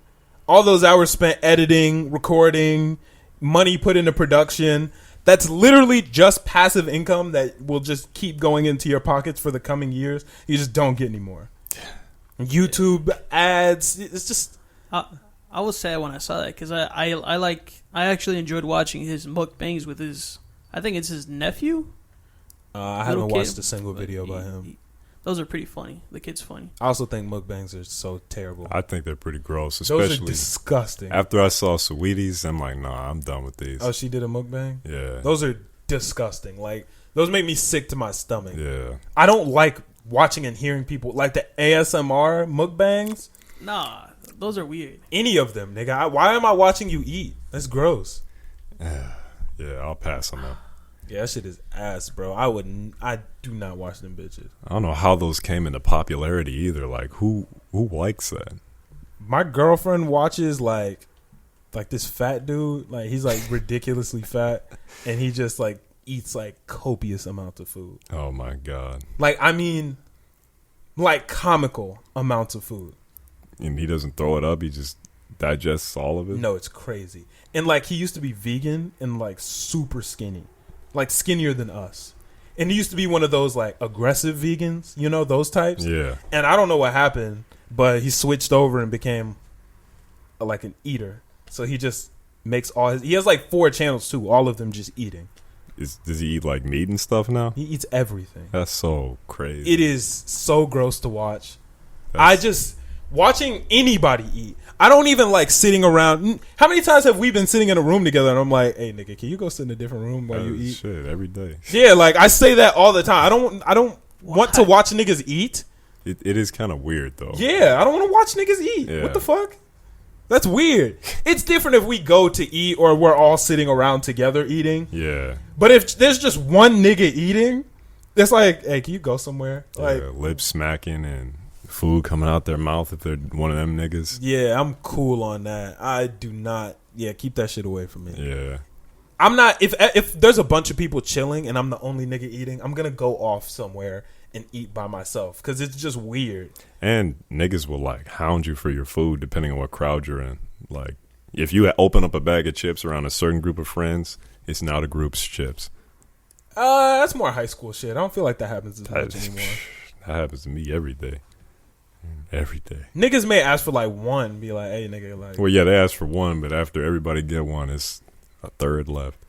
Damn. Yeah, nah, how many niggas you be hanging around? Hey. Enough for where everyone can eat one chip and you only have a third of the bag left? That's how it is around me. Everybody got to eat, man. Nigga, Make your sure the ass team be fed. eating. High school, bro. You be feeding concerts and shit. What the fuck? Make sure the team fed. Exactly. The team that big? What the fuck? The team is growing. The team is growing. Okay, that's good to hear. I'm glad to hear that.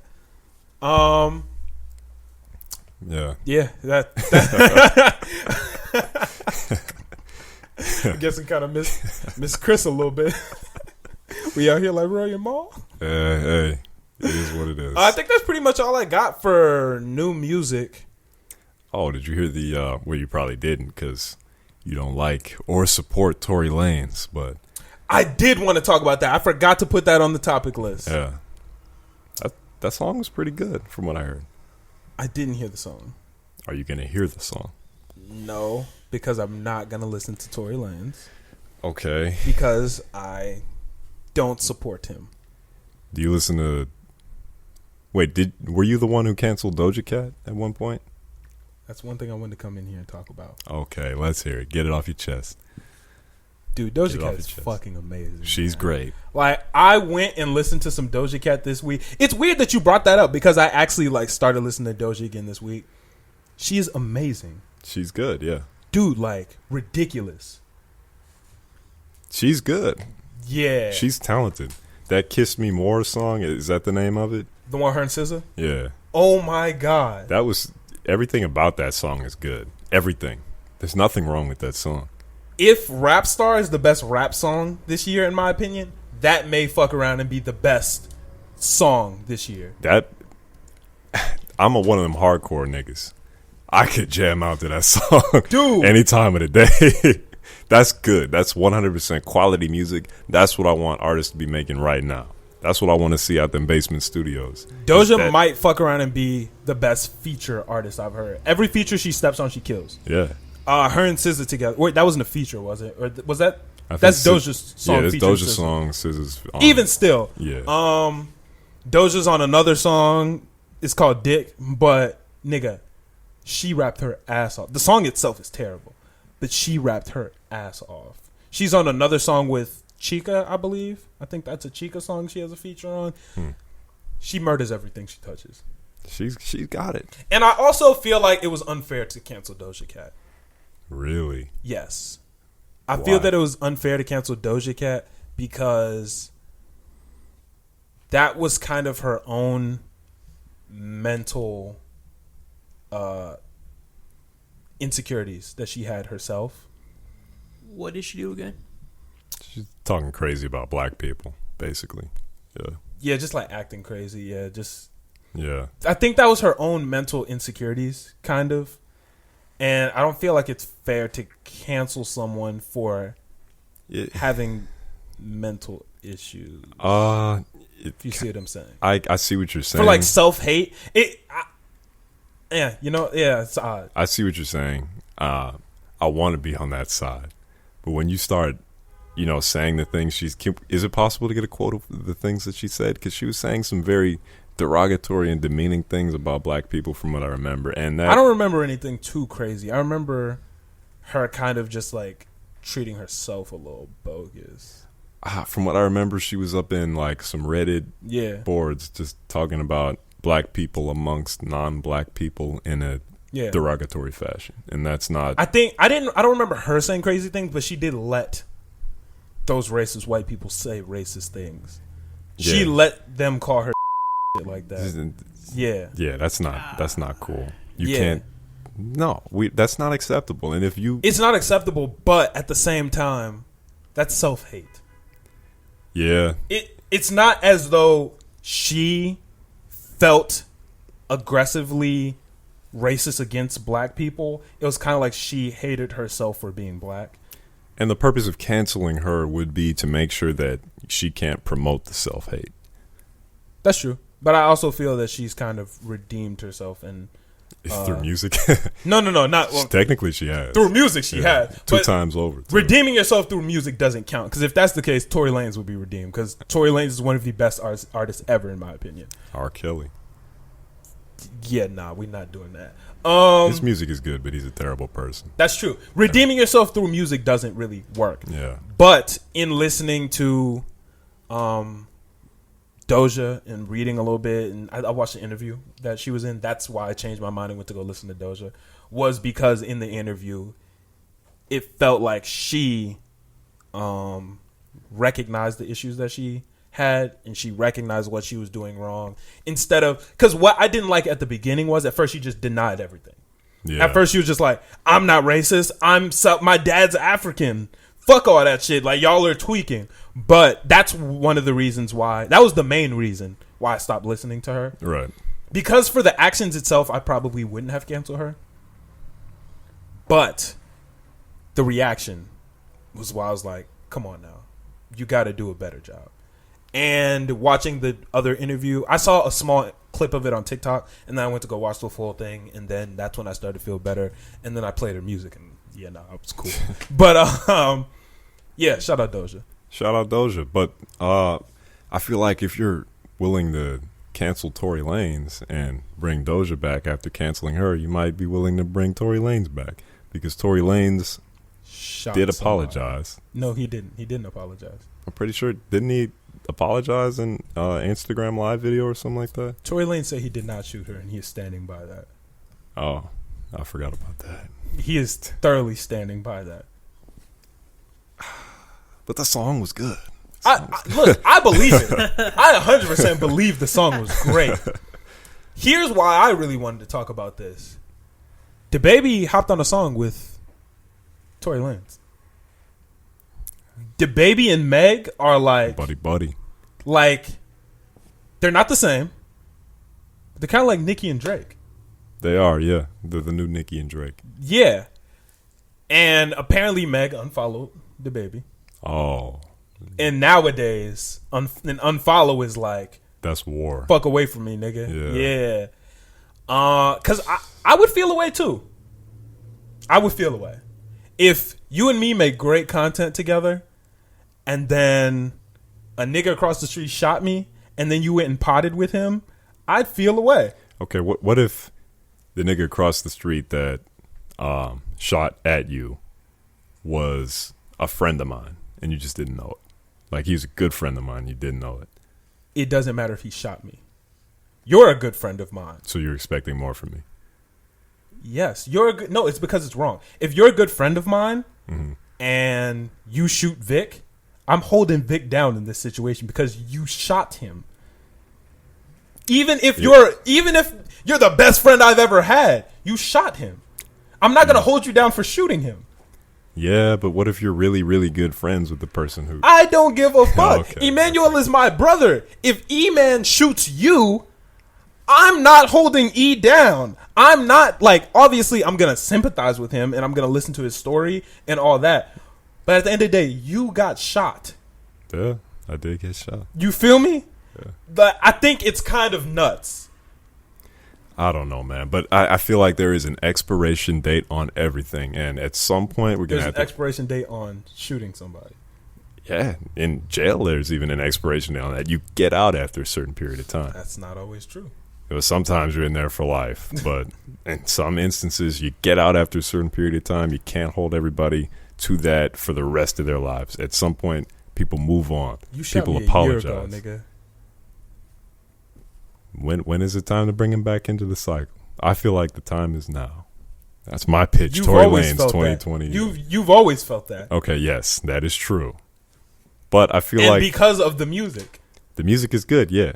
If I thoroughly believe if this was not Tory Lanez, or if Tory Lanez made bad music, you would feel more righteous about this. You're probably right. I'm not Like, even going to cap to you. you literally just like Tory Lanez's music, and that's why you let it rock. I'm not even going to cap to you. And don't get me wrong, I'm one of the biggest Tory Lanez fans ever. He's great. He's fantastic. I'm not gonna lie. I'm going to tell the truth. E-Man, you were there. I played Tory Lanez. You did? I did. Damn. I played. Me and E-Man were sitting there. Yeah, we was there listening to Tory Lanez. And I was like, I haven't listened to Tory Lanez in a year. This is probably like July, right? Something like that. It was like a month or two ago. Yeah. A month or Wait, two July ago. hasn't happened yet. Yeah, This no. was probably like, why did we both say I July? just kind of agreed just because you said a random thing. Yeah, no, not July. It was, Me. yeah, it was, no, probably like April. Even, maybe. Yeah. Gotcha. I said July because I think that's when Meg got shot, was in July. It hasn't even been a full year yet. Damn. Yeah. But we were sitting there, we was blasting music, and I don't remember how Tory Lanez came up. I think it came up on shuffle, and I let it rock. And then after that, I was like, all right, well now, after listening to, I think it was Who Needs Love first or something. No, it was Talk to Me. I think it was Who Needs Love. Well, whatever played. Afterwards, I was like, well, it already played. Like, nigga got to play Jerry Sprunger now. Oh, boy. You passed the point of no return now. No, I haven't listened again since then. But Jerry Sprunger is in my top 10 favorite songs ever. And that's a fair assessment. Ever. That's honestly. a fair assessment. Yeah. That's a great song. She used to work at Clean Diamonds on a Monday. Only hit the club on Saturday and Sunday. Come on, man. Tory Lanez could have had one of the best careers ever. I believe that thoroughly. He was on his path to make it into my top 3 favorite artists ever. Yeah. You remember when I first listened? Why he shot her like 2 months after I started listening to him too. I didn't even get to rock out to this nigga for a full year before he decided to go shoot somebody. So if he apologized, would you put him back in rotation? I know we've talked about this before, but now it's been a little bit of time. It would have to Time to be. think about it. It would have to make me feel a different way. He would have to find a way to make me feel like He means it. yes, not only just he means it, but like he means it. He's sorry. He's tried everything he can to make it right. He understands that it was wrong. Not just an apology of sorry, nigga. You know, some people say sorry just to say sorry. Yeah, and you know what? As much as I want to believe that that's possible, I don't think that's in his personality. It's not. Yeah. I don't think that that's ever going to happen. Or if it is, it's going to be a long way down the road. Yeah. Yeah. And now the baby's in the mix. I don't think that's in the baby's personality either. I think he's not going to apologize for getting on a song with Tory Lanez. Here's the thing. This song was recorded before the shooting. Oh, what the hell? But I think where the issue is coming up is like the music and the song and the video. But it wasn't clear. The baby has to clear it, obviously. Because you remember when Tory Lanez posted the snippet of the music video when they were sitting there. You remember not the snippet, but the picture. Yeah, yeah. And Meg even came out and was like, I saw all that. It's not, that was shot before the shooting. Yeah. And not cleared. And now it's coming out. I think the baby's team cleared it. And I think that's where the issue is with her. I think. That's messed up. I'd hate to see Meg and the baby go through a debacle. Two great artists. Great on collabs. They came up together. Yeah. The come up was, they went crazy. That would be so They got tragic. a ton of hits together, too. They do. Crybaby. What's the other one? Fuck. You know why these bitches love me? Why? Because baby don't give a fuck. That one. I don't know what that song is called. I don't either. But they got a lot of like hits together. Man. So hopefully they can figure this out and everything ends up being okay. Yeah, I really hope so. Yeah. Really hope so. Me too. I think that's everything I got for hip hop. I don't know if you got anything else. Let me check my list one more time. Something else dropped. I'm trying to think. Yeah, I mean, you can talk while I'm doing this. Logic dropped last night. She was ass. Don't nobody care. He dropped or it was... He dropped a single. He's dropping an album next Friday, I believe. Yeah, he's unretiring. That shit was ass. What's the purpose of retiring just to unretire? To make money. Maul once said, look, rappers can't retire. And That's, for the most part, that's true. Yeah, that's almost true. every rapper who retires goes back. Yeah. You can't retire. Well, Joe Budden did, but that's about the only one. Yeah, and that's not even written in stone. He might have a price point. He might have a price tag.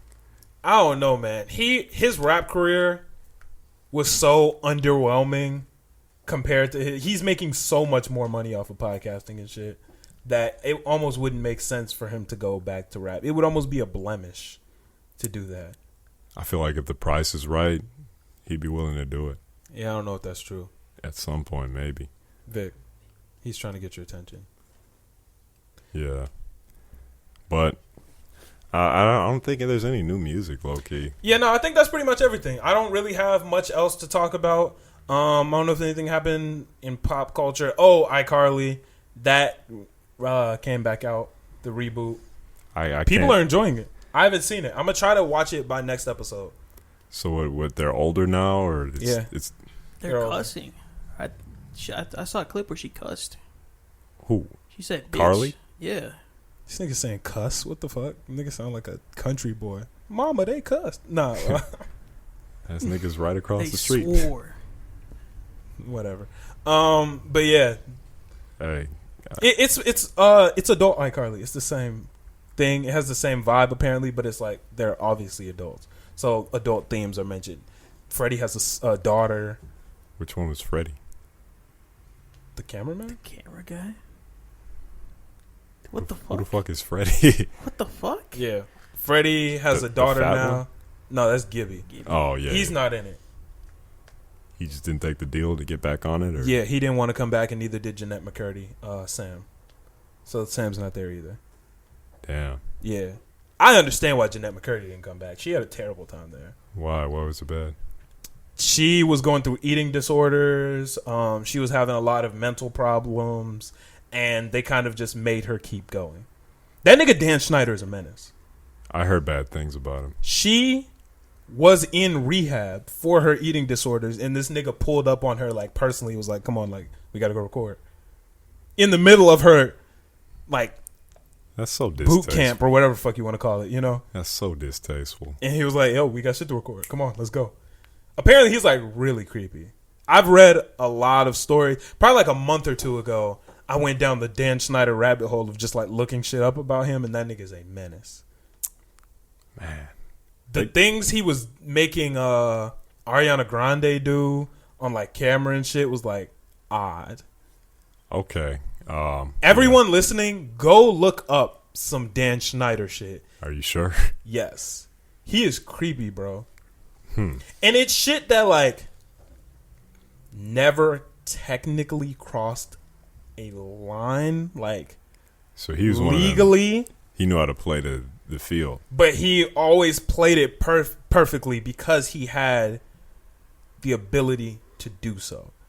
As the director of these shows, he could make them say certain things and do certain things that never crossed any lines per se, but would fall into his like bag. Is he directing this new reboot? No. He has nothing to do with this. Nick and him have completely parted ways. Uh, But like, there was a point where he had Ariana Grande on camera trying to juice a potato with her hands, and it looked away. She was like groaning and moaning while trying to juice a potato.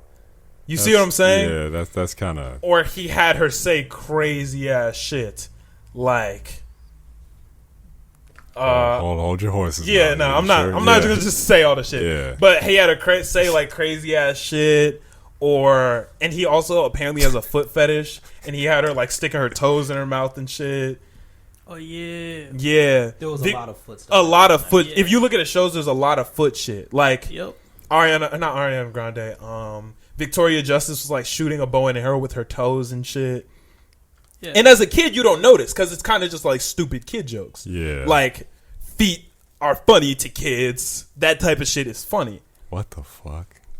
But Huh? as an adult, when you look at it, it's like there was a point where he tweeted from the Sam and Cat page, one of his shows. Yeah. Like, hey, everybody, write like the hashtag Sam and Cat on your feet and send it in. Like, Oh my tweet it God. out and we'll retweet the best ones. What the fuck? Like to kids.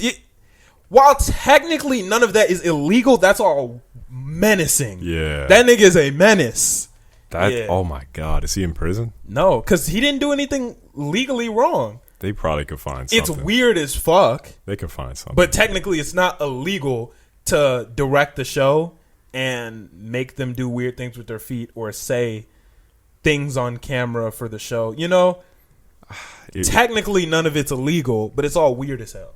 I'm sorry to say it, but if you got something to do with foot and that gets you off, I think you need to see somebody. I think you do. That's some people's bag. That's some people's Not bag, my but personal bag, but that's some people's bag.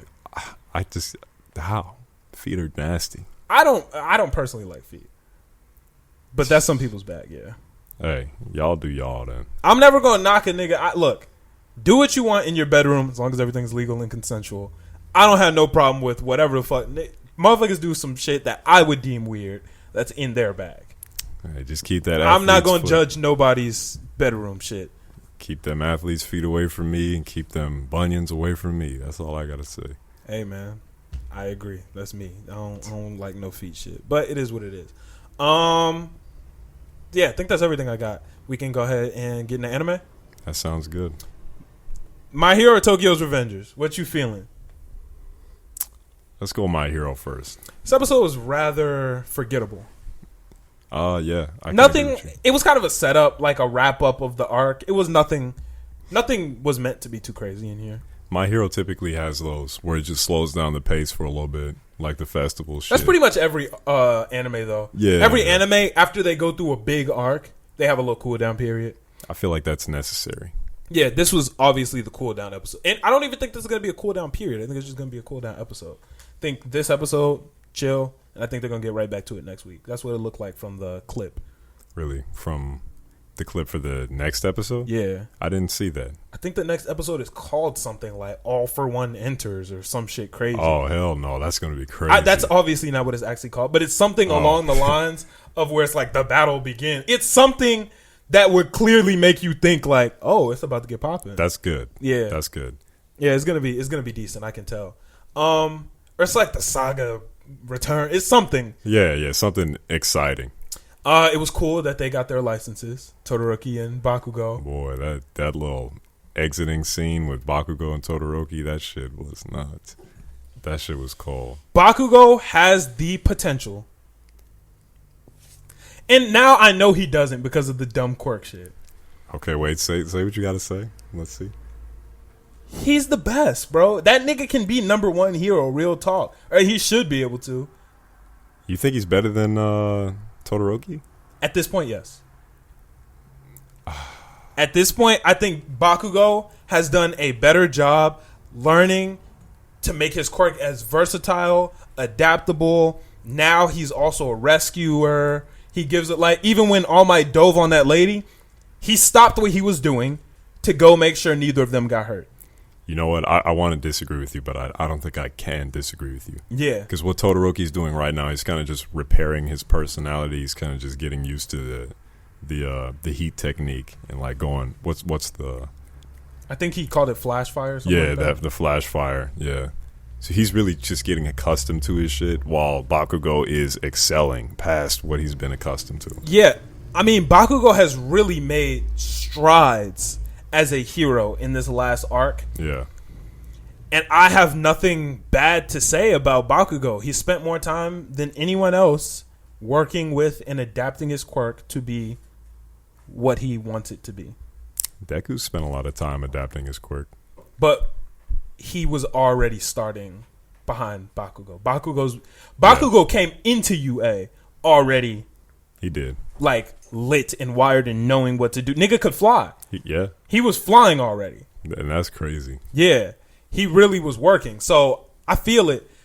Bakugo, if they didn't do this dumb 7 power shit, Bakugo, I think, had the potential to easily be the number one hero. Yeah, I was talking to a friend of mine, and I brought up the fact that having them say, like, this is the story how I became the number one hero, it makes it hurt a lot. Because Bakugo can at least at the final resolution, Bakugo is never going to be number one. He could might be for a period of time, yeah. Yeah, but at the end, it's Deku. Yeah, for sure. Yeah, which sucks. It does suck. And I just think that Bakugo deserves a little bit more than Deku getting all these powers. Yeah. I think that it was a little unfair to Bakugo to do that. Personally. Man. But the listeners don't agree with us. Not everybody. A lot of people do, though. A lot of people do. I posted a couple clips of us talking about it on TikTok and shit, and even in the YouTube comments. Some people do. Some people agree. Okay. So what do they think? They think we should or they think the developers should take that out entirely, or they think they should like make it one quirk or make it a quirk that's more adaptable to his skill set that he has already? I think, this is me personally, I think the best direction that they could have taken the show, my bad, let me hit this real quick. I think the best direction that they could have taken the show would have been a direction of Deku working really, really hard with One For All. Okay. And really grinding with that shit and really using it and learning it and adapting it the same way Bakugo has. Because One For All was already the best quirk in the show. Yeah. So even with just that, he would have been able to overtake Bakugo, but it wouldn't have been such a huge gap. Yeah, and there was a lot of wiggle room that Deku had. He was able to come up with that air cannon thing on his own. The Air Force, yeah. Yeah, I imagine he could come up with a whole bunch of other tricks just from One For All without the extra powers and shit. Even the Infinite 100. Yeah. Even if he was always able to use that at max power, that's fucking ridiculous. Yeah. Yeah. Deku at that Infinite 100 could have taken out anybody at that point in the show. Oh, yeah. Anybody. Most definitely. If All Might and Deku fought, Deku with that Infinite 100 was fucking winning that shit. You saw those 50 fists? So what's up with that? Was that like just an artistic choice, or was that I don't think speed? I don't think there were actual fists coming out the sky. I think that was just the speed of him. Oh, so it's punching with that intense force. That's like a Luffy type thing. Yeah. Yeah, where it just looked. Yeah. Yeah. Okay. Man. But if Deku with Eri on his back went up against Episode 1 All Might, Deku would have won that. Yeah, I can agree with you. If Deku would have had Infinite 100 versus All for One, where All Might and All for One fought, wiped him. Wiped him. Yeah. Because all of those punches were stronger than the United States of Smash. Now throwing that black whip. Now throwing Black Whip and whatever else the other 6 are. So I'm willing to let it grow on me. I'm willing to get over it. No, me too. I'm definitely not trying to keep a closed mind. Yeah. I'm trying to keep an open mind, and I get where they're going with the story. Once we turned off the cameras, I kind of talked to E-Man and C2 about this last week.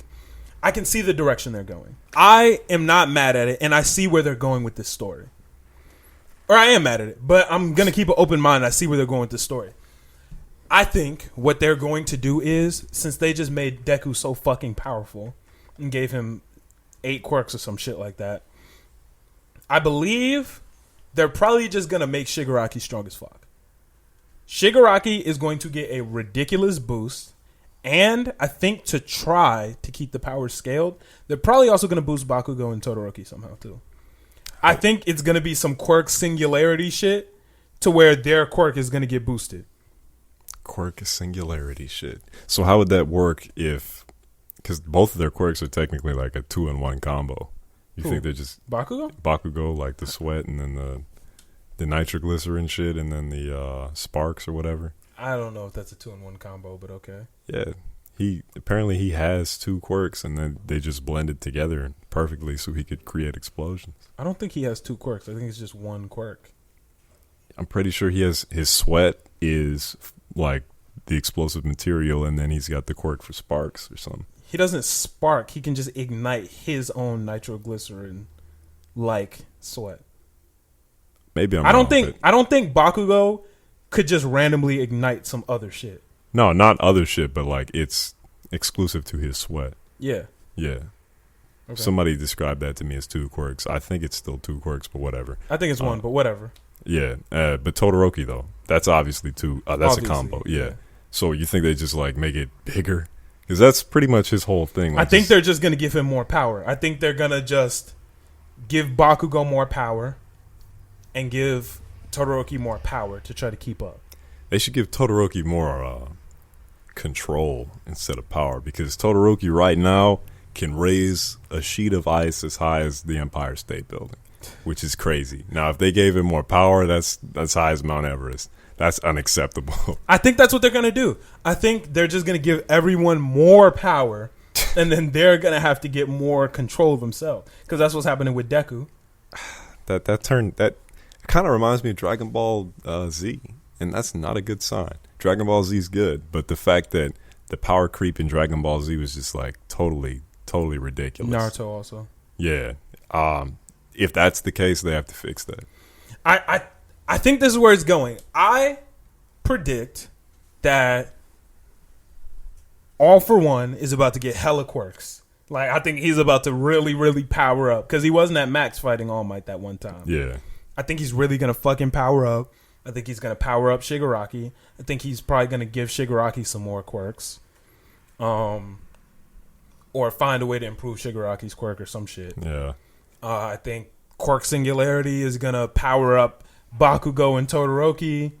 And then Deku already has the Omnitrix. So I think it's just going to get really, really strong around here. I don't like that. That's my prediction. Could be 100% wrong. That's my prediction, though. I don't know. I pray that it's not right. But when do you think they're going to introduce the next, not quirk? Yeah, the next quirk for Deku. You think it's going to come relatively soon or way later? At the soonest, the end of this season. At the soonest. Okay, so we got time to pray. Yeah. It's a good one. And not one of them crazy ones like, I don't know, Whirlwind or something. No, that's already somebody's. Who is World? Oh, yeah. Yeah, Inasa or somebody. Yeah, Inasa. Yeah. It's gonna. I already know it's gonna be something ridiculous, because it went from strong to Black Whip. I already know the next one's gonna be something nuts. Well, it's gonna be something that makes no fucking sense. It's gonna be like electricity, or like. That's the thing. If they keep going like crazy on their quirks, they kind of rob the potential of having good villains or good like characters in the future, because they're all like putting it in one guy.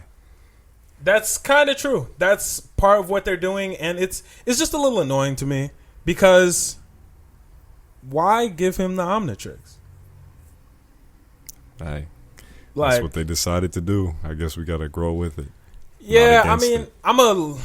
I'm keeping an open mind. I'm not instantly shutting it down. I don't want to do that. It's just, I don't know, it's just odd to me. I also didn't like how everybody was so nonchalant about him popping a new quirk. Well, they don't really know what his quirk is anyway. They just thought it was a power type. Well, yeah, his quirk to them is called superpower. And it just makes him really strong. They also didn't know he could do the air shit. So they're probably They knew he had Air Force. Really? He has custom gloves built for it. They're probably assuming it's a part of that or something. Yeah, he has custom gloves built to do the Air Force. Yeah, maybe they're not. Maybe that is an undersight because I do think that they should be more concerned because that almost killed a few people. That's why it's stupid because everybody asked. Even Kirishima was standing there. He was like, "Hey, it was kind of weird that you have a power quirk and you just had a bunch of random whips coming out of you." And Deku was like, "Yeah, I don't really know what happened myself." And everybody's like, "Okay, cool." And then Todoroki was like, "Hey, I think it's really." He said, "I was very surprised that you hid from us all this time that you had a second quirk." Midoriya's like, "Oh yeah, no, I didn't know what happened. It was just something random." And Todoroki was like, "Okay, cool." Like, nigga, someone asked some questions. Somebody. Why is no one asking questions? If it was me and I saw the strong kid pull out octopus arms out his fucking wrist, I'd be like, "Yo, my nigga, fuck is happening?" Yeah. And if he gave me a dumbass excuse, I'd be like, "Nah, nigga, let's talk about this." Especially after he almost killed a bunch of people. He almost killed them. Like, you almost murdered us, and now we're just... What everything's cool now? Well, All Might and Bakugo tried to harness it again, I guess, if that counts for anything. Bakugo and All Might know what's going on. So, obviously, it's going to be... Yeah, it's going to be a little bit... But to people who have no idea, I'm confused now. Yeah. You feel me? That's fair. Like, wouldn't you... If you were in the My Hero universe, and Kirishima started producing water, you would look and be like, "Hey, what's going on, man? What, everything all right?" You'd be confused. If Jiro just grew 6 more arms, you'd look and be like, "Hey, why does the ear girl have 12 arms now?" In their defense, there's a possibility that they could talk about it next episode because the way the episode ended, they were all still together. Except for Bakugo and Todoroki. Obviously, yes, they can talk about it next episode, but it's weird that they went these 2 days without. Yeah, I would have asked questions immediately. That is strange. Yeah, that's just me. I think if I saw the strong kid get a Kagune, I would have been like, "Hey, Aizawa, did y'all know he could do that? Well, can we put a stop to this battle?" I would have automatically been alarmed why niggas didn't put a stop to it instantly. Aizawa and them took their sweet time. I think it also makes more sense that they should be concerned because of the quirk modification that was going on not too long ago. Yeah. The Aerie shit and or not the Aerie shit because hers was removing quirks. Yeah. But boosting people's quirks. That should have them concerned. You feel me? I would have been like, "Hey nigga, are you doping?" Yeah. Like, what the fuck is going on? I would have had some type of question. Exactly. Like, niggas was just really, trusting. Because he literally stood there, looked everybody in their eyes, and was like, "Yeah, I don't know what's going on, guys. My quirk just went out of control, and I destroyed half of this shit and almost killed you all, but it's okay." He said, "But I feel fine now." Nigga, no! What do you mean you felt fine now? Nigga, we almost died. That's so... Well, Ruckus sitting over there bruised as fuck. She is a ride or die person. Yeah, she's real for that. Crazy. She real for that. She went and jumped to him knowing she couldn't do shit. Because the thing is, her quirk, she knew she wasn't going to make the tentacles float away. Yeah. She literally just jumped and was hugging him. She knew she was going into the Valley of the Shadow of Death, whatever the fuck this shit is called. Yeah, that's it. And she knew what she was doing. And I thought that was some Tento shit. She grabbed a little bit of my respect from that. Yeah, I can't wait to see him get that quirk too. That'd be crazy. She can just do anything, man. I mean, he can do anything, which is just dumb. But it is what it is. More respect for Uraraka. I did hear the conversation on TikTok this week that people are really disliking how bad Hirokoshi writes women. Hirokoshi is the author of My Hero? Yeah. Oh, none of them get any development. None of them. Yeah, I guess. The main female protagonist is Uraraka. She's gotten 0 development. The big 3. You got Vermillion, Sun Eater. She doesn't even have a hero name. Really? Her hero name is Najiri-chan. Damn.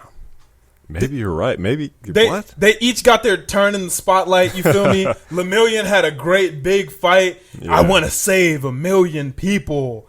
Sun Eater, big battle. Oh yeah, Vermillion's the GOAT. He's like the sun, but I eat the sun and I can become the sun. Yeah. And what does she get? 2 minutes of a beauty pageant? That's a fact. Yeah. How did I not see that? Yeah, like that's crazy. So we shouldn't really expect anything from the female characters, because I was really expecting Uraraka to turn up and Froppy to turn up. But I don't think there's a ton we can. Even all the women in the class, aside from Ashido, are all support types. That's true. They're all support types. Wow. Froppy, support. This is all starting to come Jiro, together. Support. What the Momo, fuck? support. Ashido is the only one. Uraraka, support. Ashido is the only one that is Invisible Girl. That is really like an Invisible Girl. You can't even see her. You can't. She not even there. She not. There's no need to develop something you can't see. Even in the other class, who we got? Who's the main nigga? Monoma. Yeah. Who's the main female protagonist? Big Hands? Yeah. She don't get no fucking development. Lizard Girl. That was just a bad She character. was supposed to be the one. She was garbage as fuck. That was a She said big, what, 12 words? Yeah. Even if we're looking at the pro heroes, All Might, Endeavor, Aizawa, Gang Orca, who's the best? Midnight. Yeah. She's pretty cool. She got a lot of... She doesn't get no fucking development? The top female was Miracle, and we haven't even heard of her. Miracle she's supposed to be the top female for like the entire series. Like apparently she's been top 5 since the start, and we didn't even see her until season 4. Yeah. She was at the thing. I don't even remember what she looks like. The bunny girl. Oh, her, the aggressive one. Yeah. Yeah. We didn't even see her till season 4. Come on now. That's kind of crazy, man. Yeah. Man. So I kind of like, I'm kind of hurt now. Yeah, apparently Hirokoshi just not great at writing women in his stories. Maybe they could. You think they should compromise and try to like improvise the story to get the women a little bit more shine, or should they just let it rock? It's not hard to do. But you feel me? Like it wouldn't hurt anything to give them a little development. But if it's set up in a way right now that they're not even a part of it, and it's just like the main characters, it might damage the overall story if they add in some character development. I don't think so. I don't think it would damage the story. Obviously, really? It wouldn't make sense to take Ashido and put her in the top 3 of Class 1A. Yeah, no, that would be dumb. But it's weird that they could at least get her up to... you feel me? If we're looking at the top in Class 1A, what do you got? Bakugo, Midoriya, Todoroki, Kirishima, Kaminari... fast nigga. Ida. When do you start talking about the girls? That's true. Where do they come in? You got a minute. At least 7th. 7th is best. 8th. Yeah, I can't doubt you on that. Yeah, that's been a common topic on TikTok this week. Has been just Hirokoshi cannot write women. But at the same vein, like you can't hate on this one show. There's a lot of shows that do this. There's multiple different shows. The women are just backup characters, and I think that is just a sign of the time that they came out in. Obviously not this one, because this one is relatively new, but there are a few that you just, no females. If there are females, they're just background mothers or something like. The argument you could make is it's a shonen, and shonen is young man anime. Yeah. So there is that argument, but with anime that are starting to do a better job of that, it's easier to put the spotlight on the people who aren't doing a good job of that now, because you have the JJK. Great job with damn, her name escapes me and now I sound bogus as fuck. Nobara. Or even the girl on the broomstick, Maki, chick with the terrible bangs. Black Clover's got Black Clover, another great one. Marileona, Noelle, Mimosa. There's the Blue Rose girl. What's her name? Captain of the Blue Rose Knights. Speak into your mic, please. I want to say it's Charlotte, but I think I'm... Charlotte, yeah, that's her name, Charlotte. There's plenty. Yeah. Who's the other girl? The salamander, Sally. Chris says her name is. I don't think her name is Sally. If that is, then that's crazy. I don't think her name is Sally, but whatever. There's a ton of Sally the salamander. Right. There's a ton of anime that are doing that now. Mm-hmm. So it kind of puts the spotlight on My Hero. Like, hey, y'all, what are y'all doing? Let's pick up the pace a little bit. Yeah. I wouldn't expect them to change, though. Oh, I don't think it's going to change. I don't think it will. But, hey, it is what it is. Because I've never seen an anime that's ongoing adjust to the words of the fans. Like that, I've never seen that. I don't think that happens. I think that hurts the industry more than anything. Even though the story would come out. Oh, yeah, they did. They did change. Yeah, everybody was saying they should cancel, and they did. That's true. Yeah, they listened to the words of the fans. No, but I'm just kidding. Yeah, but they didn't change the... Wait, did they change anything in that? The Promised Neverland? It only got worse and worse and worse. Yeah, right. No. Okay. That show was horrible. The second half, yeah. Oh, yeah, no, only season 2. Yeah. Season 1, fantastic. Great. Yeah. But even The Promised Neverland, Emma, like, that's a shonen, and Emma was... Main character. Damn near the main character. Not damn near, The main character. The main character, which you hated, but... I didn't hate that. You hated her personality 100%. I hated the fact that she did that demon shit in the second season where she's got to save them all. She always had a savior complex, though. But at the first part, it wasn't that present. Like, it was kind of in the background. And the first part is just more about survival. Before saving demons. It was about survival for... What's the black hair name? Ray and Norman. For her, it was about survival of everybody. Except because the demons weren't even a real thing until the second season. Yeah, you're right. Yeah, but she's all right. Yeah, it is what it is. That's pretty much everything I got for My Hero. It was an all right episode. Excited to see what comes next week, and hopefully they can start to grab my attention back. When does the movie drop? August. I'm hyped for that movie. What's the premise of the movie?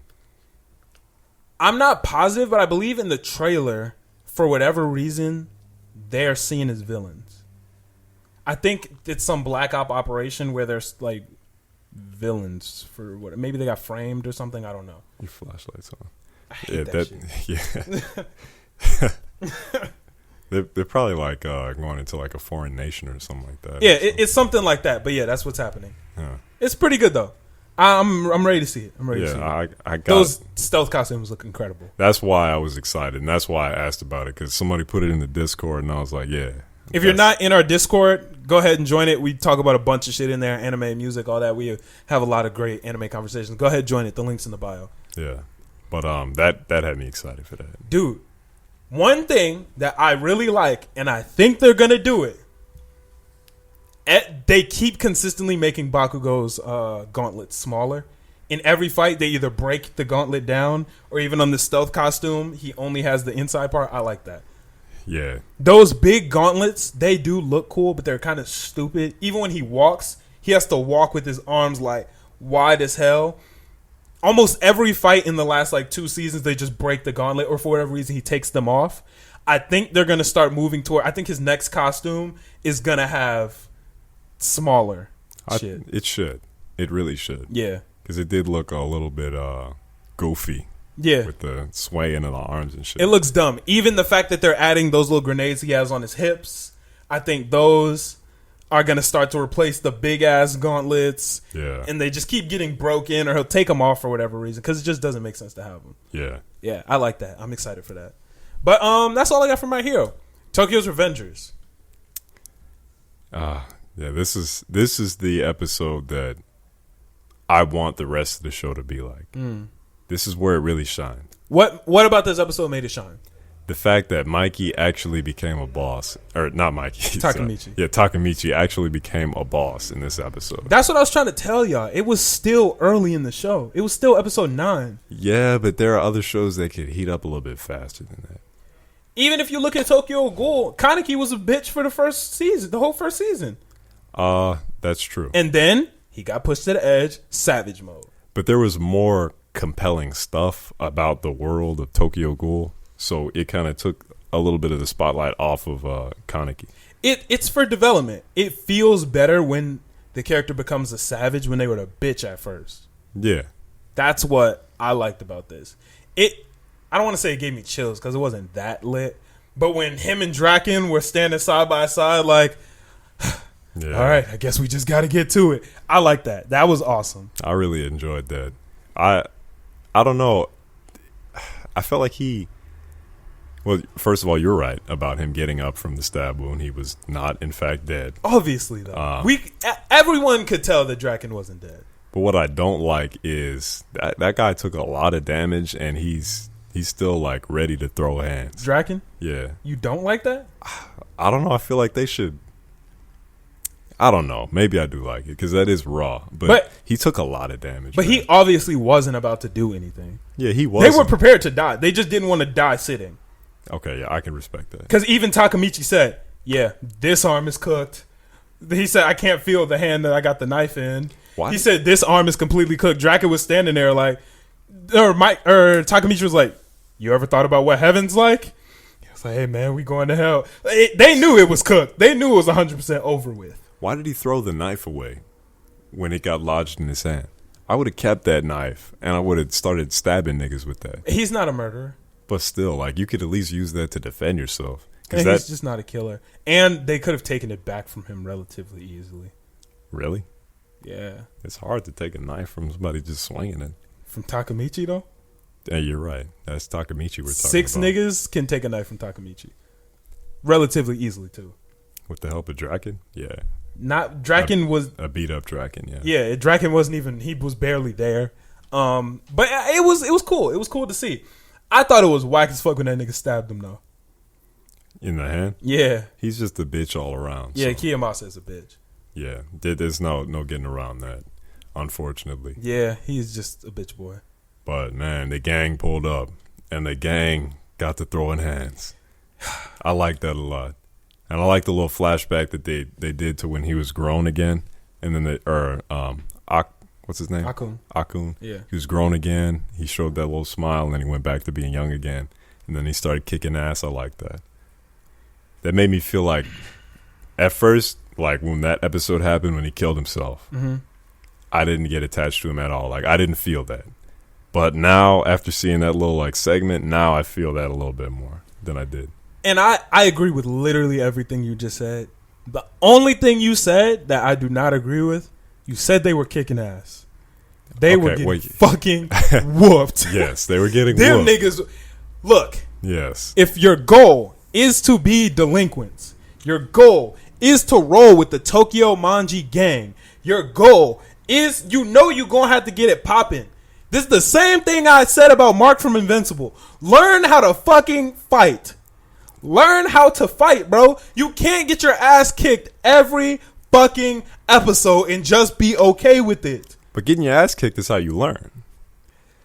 No, it's not. No, it's not. You sure, man? Boxers don't just go into fights without ever learning and they learn every fight. No, they go in the gym and learn. Nigga, learn some karate, some fucking something, nigga. Learn how to punch. Learn how to dodge at least. There's really no excuse for them to be this weak all the time. They were just shields. All the time. Which I respect. Yo, I respect the fuck out of them for pulling up and being there to save them, knowing they were going to get their ass kicked. They knew they were going to get their ass kicked, and they still were like, let's hold it down. Yeah. You feel me?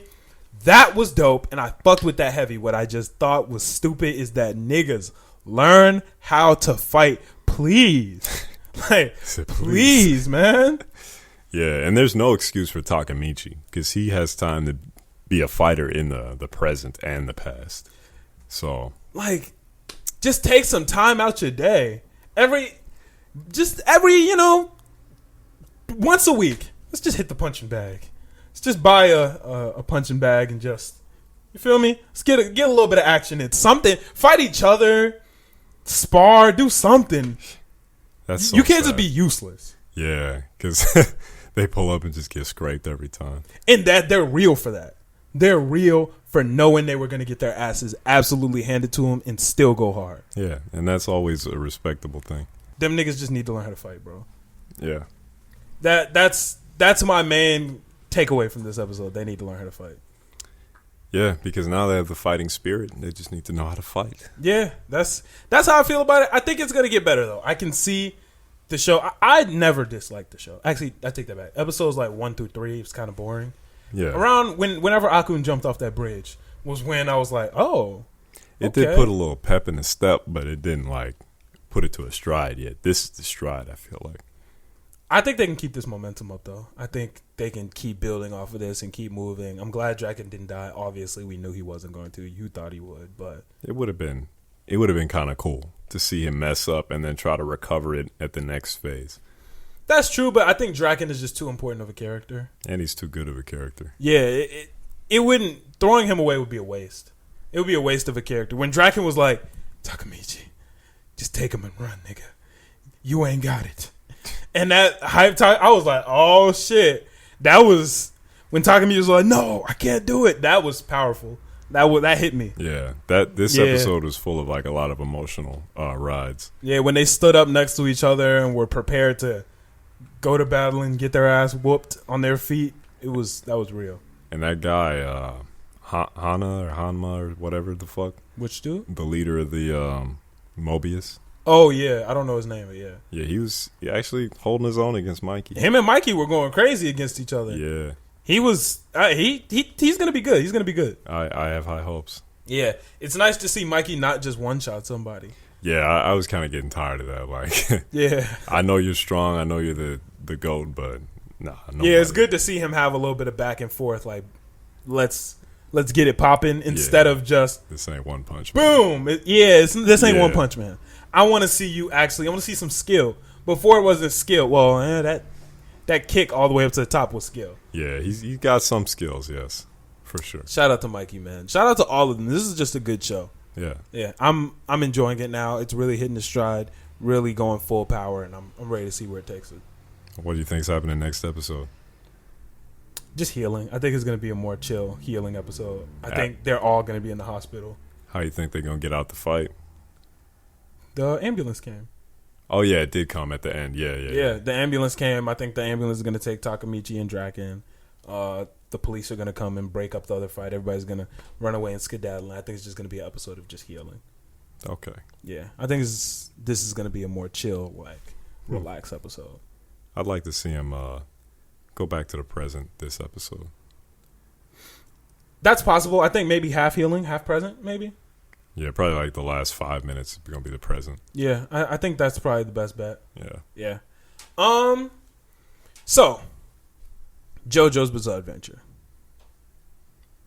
Finally. I'm trying to catch up. Boy, C2 is not here for this. I know this is groundbreaking for him. We're talking about it. He finds a way to sneak JoJo into every episode. I- Literally any conversation we he's gonna find a way to get it into some JoJo. And I respect that. Yeah, no, I think that's his favorite, right? No. What's his favorite? I think it's Mob Psycho. Oh, you're right. Yeah. Well, anyway, I thought I was gonna finish part 3 before this week. So the way that it's broken up on Crunchyroll, you can only, I think Egypt and not Egypt are separate. It's so weird. It's like you got the Battle of Egypt as its own like little section, Yeah. and then you got the earlier stuff, which is weird, but yeah, that's how they did it for some reason. So, in my mind, I thought it was like 3 episodes in Egypt or some shit like that. Just 3? I thought they was gonna pull up on Dio and get it popping. It was gonna be like 3-4 episodes. No. Nigga, it's a whole nother season damn near. Yeah.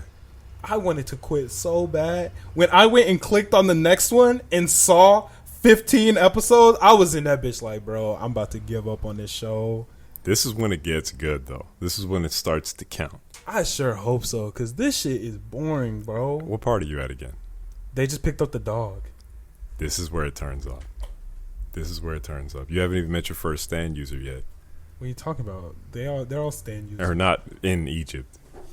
The Like dog. the first fighter that they go against. Here's something that I hate about any show. I hate villain of the episode shows. Those are not that bad. Dude, any show that's villain of the episode is not it, G. Why? The Flash was a villain of the episode. Oh my God, Arrow would do it sometimes. That shit's just lame. There's no development in that. And at every episode, you know what's gonna happen. They're gonna win. It's Power Rangers. Yeah, that is typically the trend. But there are some where Ooh, it takes 2 episodes. Ooh. I'm not trying to ruin it for you. You just got to see it because that's not the case. All right, well, I hope it gets better, but There are consequences to everything. it's boring. This is a boring show. I disagree with you. This was one of my favorite shows. Didn't you say that part 3 is the worst part in your opinion? Part 3 is the general consensus. No, on part your 3. opinion. I'm asking. You always try to dance around this shit. No, part 3 is not. What's the worst part? Part 1 is the worst. Ooh, you're right. That Yeah. shit was terrible. But But general part 3 is consensus- second worst. Yeah, part 3. Yeah. But I wouldn't even say second worst. The way you're wording it, worst. No. Part 3 is the second to the bottom. It's the worst. no. Second worst. No, part 3 is good. From the Especially parts I've after that. seen, 1 was the worst, 3 was the second worst, and 2 was good. You're on the typical JoJo viewer's spectrum. Now, when you get to 4 and 5, you're probably going to continue on that spectrum. 5 is probably going to be your favorite, Shit. if not 2. 4 is going to fall somewhere in the middle, above 3 and above 1. I think anything would be above 3 and 1. Keep it a stack. You're ridiculous. The last part of 3 is so good that it shouldn't even be put in the same ballpark as the earlier episodes. Sounds like bad writing to me. Nah, That's not bad writing. this is what we signed up for. They told us what we were going to get. We were going to get the They did similar not. setup. They did not tell us what we signed up for. Yeah, they did. When I watched JoJo's Bizarre Adventure, I signed up for Hamon. That is what I signed up for. Nah. And then, and you remember where I said I was going to figure out the word for when they add new shit in later? It's called retcon. That's when they replace old shit with new shit. It's also replacing it or add new shit in that wasn't there. Retcon. That's the word for it. They retconned in this fuck ass stand shit. Fuck ass. Yes. So you don't like it. I may have potentially liked it if they started the show like that. Why does it hold it back for you? Were you that attached to Hamon? No. I am instantly put off by that in any story. Any story, when Even- that happens, I'm instantly put off from a writing standpoint. Even if it makes it better? Yes. That's you, man. If it Any makes it story, better, when they throw some random shit in and try to pass it off like that was always the plan, that's dumb as shit to me. I don't like it in My Hero. I don't like it in Naruto. I fucking hate Ilumi's Needle. And I hate stands. you have the right to think that. But if it makes it better to me, then I'm Then cool make a with new it. show. Why? Because then the show will be unblemished. The show isn't unblemished to a lot of people. The show is perfectly fine to a lot of people. The show is perfectly fine to me. Perfectly fine to C2. Not fine to you. The blemish is how you see it. The If it blemish was is me- your perspective on it. If it was me and I was making a TV show and I had actually no, this has happened before because You you made know a TV show? not a TV show, but you know I'm writing an anime, Yeah. and you know I've restarted what 3 times, something like that. I didn't know that. I've restarted a couple times because I'll be making it. Okay, not this power system is good, but I just thought of some better shit that would make sense. Instead of going, how can I finesse it and like change it? No, make a new story. What the fuck? That's not entirely necessary all the time. You can fit that in. You can make it work. JoJo's Bizarre Adventure is proof. A lot of people don't like part 3, not because of the fact that they swapped out Hamon, but because of the fact that the villains weren't doing it for them, and it was a villain of the Villain week of the episode, saga. yeah. Yeah, that's why people didn't like it. I made the mistake of watching the show in a weird chronological order. I started at 3, so I started on Stans. I should have So started it's- at 3. I think that is perfectly fine because the way it's set up is you don't necessarily need to know who Dio is, and it makes Dio even more like terrifying to know that he exists because you didn't know about him in the first part. So all of a sudden he's this vampire who you barely see, who comes out in the dark all the time. It makes him seem way more ominous if you start at part 3. That's my recommendation. Start at part 3, not 1. Yeah, no. If I've only seen 3 parts, but if I was gonna do it, I would say watch part 1, part 3, and then part 2. In that order? Yeah. Watch part 1 first? Yes. So you'd started from the very beginning. Correct. Watch part 1, and then watch part 3, and then watch part 2. Oh, wow. So that way the story gets better instead of starting on some ass. Ooh, damn, this shit kind of fire. Oh, what the fuck is ass again? Like, that's who wants to do that? Nah. It makes more sense to be like, damn, this shit ass.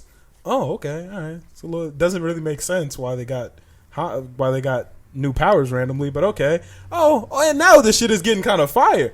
It should heat up. And it did. It did. 1 was bad. 2 was good. 3 kind of had a little fumble, but the end of 3, fire.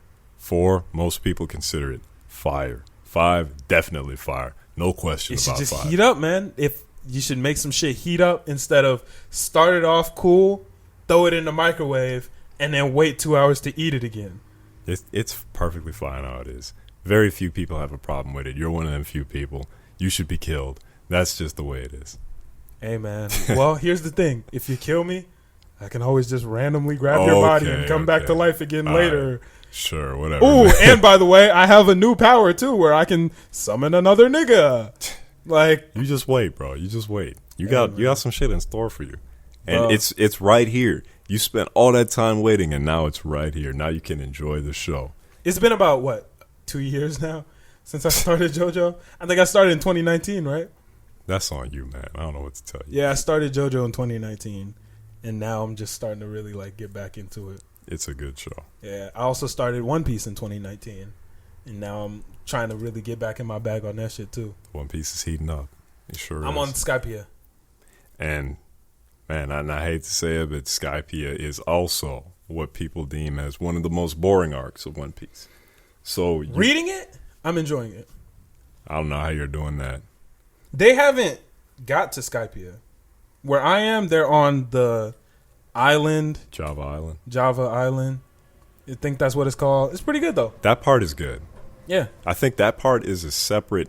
If you go to the One Piece wiki, or the story arc wiki, that Java Island arc is a whole separate thing. Oh, that's not the Skypea arc? It leads into Skypea, Oh, okay. but Skypea is classified as a different like set of chapters and episodes. Skypea is going to be some of the hardest shit to read.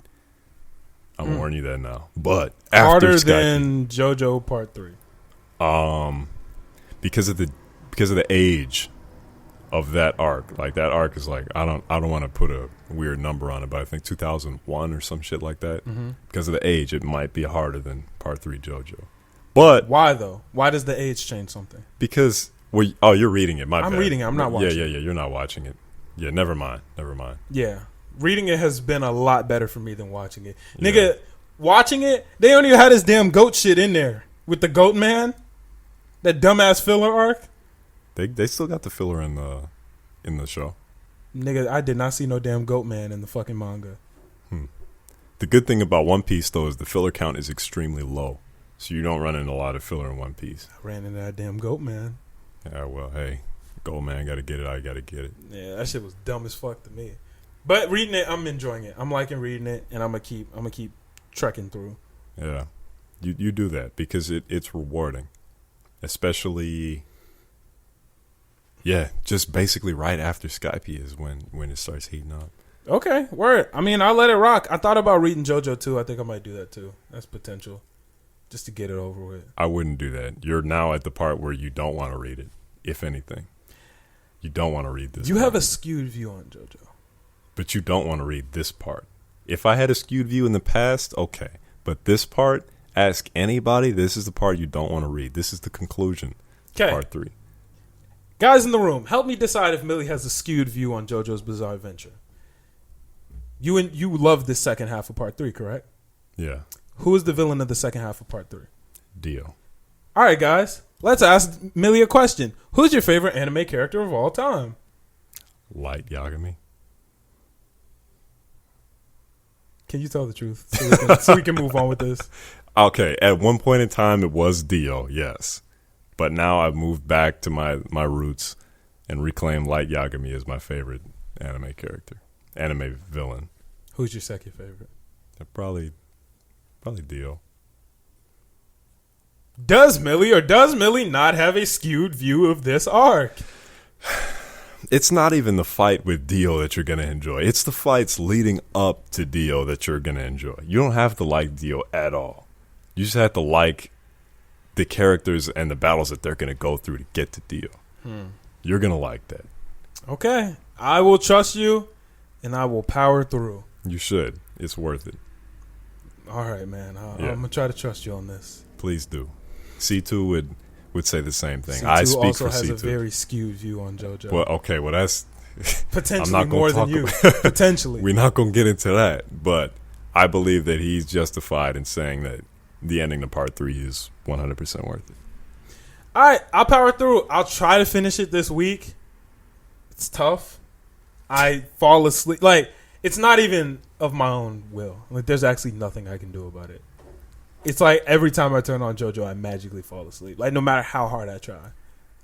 I want to. Never mind. You guys got to see it. I'm not going to ruin it for you. Don't ruin it. But yeah, that's pretty much all I got. I don't think I got anything else for anime talk. What else have I been watching? I don't think I've really watched it. Boruto has been amazing. Oh my god. Listeners, now I have been a huge hater of Boruto in the past. Yeah. Probably one of the biggest. We've seen it, yeah. I hate Boruto. That shit has been trash for the longest. It's fucking fire now. If you are not watching Boruto, you should hop on this bandwagon because it's about to get moving quick. It's about to leave. Hop on. So can we start after the filler, or do we have to watch the filler? Skip that filler, nigga. If you watch some filler, you are doing yourself a disservice. If you want to watch Boruto, I would recommend watch episode 1, just because, even though that episode is pretty much some filler. Watch the ninja exam where they become ninjas. Is that the movie? No, that's the Chunin exam. They started this show not even as ninja. This show started in the academy. And they went through... Actually, no, it started with the exam. The first day of academy, I think, was the first episode, was their way to the academy. Then they go through the academy days. Then they become ninja. And then they take the Chunin exams. Yeah, the way they had the tuning exam movie, it seemed pretty set up to just watch the show after that. They should have done that. That's what they should have done. 100%. Oh. And even after that's filler. Damn. After the Chunin exams, you got about another 100 episodes of filler. How many episodes is it? 180 maybe 170. So 100 of them, 170 is filler? No. Like 150 of them are filler. I don't know, but I'm not watching that shit. Nah, skip the filler. Don't watch any filler. So why did they do that? Is it to pad the creation of the storyline or what? Technically speaking, it's not filler. Technically speaking. So technically, all of that is canon for development, but none of that happens in the manga. So the manga just jumps right into it. From my understanding, yes, the manga starts somewhere around where episode 140 of the anime is. That's nuts. I don't know what they just blowing money on nothing, man. Well, it was the most profitable anime for like 3 years. Until niggas caught on to it. Until Demon Slayer, it was the most profitable anime after it started. So what it sounds like is I should read Boruto, not watch it. No, watch it. Just start at episode like 140 or whatever. Look up a filler list. And just start wherever it tells you to start. Okay. Yeah, that's the best way. Watch episode 1. Maybe watch the Genin exams where they go to become Genin. Maybe. I enjoyed it. It is technically filler, but I enjoyed it. Then skip to the Chunin exams. Honestly, you can watch the Boruto movie. You don't even have to watch. Saw that, Yeah, you don't even have to watch the Chunin exams. It's damn near the same thing. There's some more fights that are actually not in there that are really good. Like Shinki is in there, which is dope as fuck. Who else is in there? You get to see like some of the niggas from the sand, which is cool. You just get to see more niggas. Yeah. That sounds decent. Not to mention the final fight is switched and it's better. That's the best fight I've ever seen in anime. Wait, what? Naruto and Sasuke versus Momoshiki from the Boruto anime is the best fight I've ever seen in anime. So did they revamp the one that they did from the movie? Yeah, it's different. It's similar, but it's different and better. I have to check that out. Best fight I've ever seen. Like, hands down. Because of flashiness or just like technique or what? Everything? It had everything. It had taijutsu. It had long range attacks. And then it also had the Megazords and shit too. Which I'm not crazy about. But it had everything. Which is why it was really good. Did it have hand signs? Probably not. That's Probably not. I mean, Shadow Clone Jutsu hand sign. that don't count. I mean, Sasuke can't even do hand signs. I thought he could. He got one hand. Oh yeah, fact. No, well, actually, no. Even in the movie, he did do hand signs with one hand with his sword. So it does have hand signs. With his sword? Like, he was holding his sword, and while he was holding it, he was doing hand signs. That's pretty incredible. It was pretty cool. It was hand. cool. Yeah. Like, he would, like, hold it with certain fingers and shit. It was dope. That's raw. Yeah. He should just get his arm back. That's his apparently that's his redemption arc, is not having my arm. Whatever. It's just stupid. But yeah, no, Boruto is getting fantastic. Highly recommend you get into that. Yeah. We should probably add that to our anime talk topic list, so you should probably catch up on that as soon as you can, because that's about to get really popular soon. I already know. I might have to check that out then. Yeah, fantastic. But I think that's everything I got. What else am I watching? That's pretty much everything. I know a new Netflix anime came out that apparently was absolutely abysmal. They be knocking them shits into the ground in Netflix. Dude, apparently it was horrible. It's called... what's it called? Like something Ragnarok? Like Warriors of Ragnarok or something?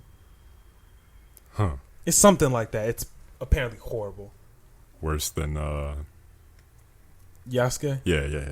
I mean, you guys think that Yasuke is the worst thing to ever grace a television screen. Yeah. Yasuke was bad.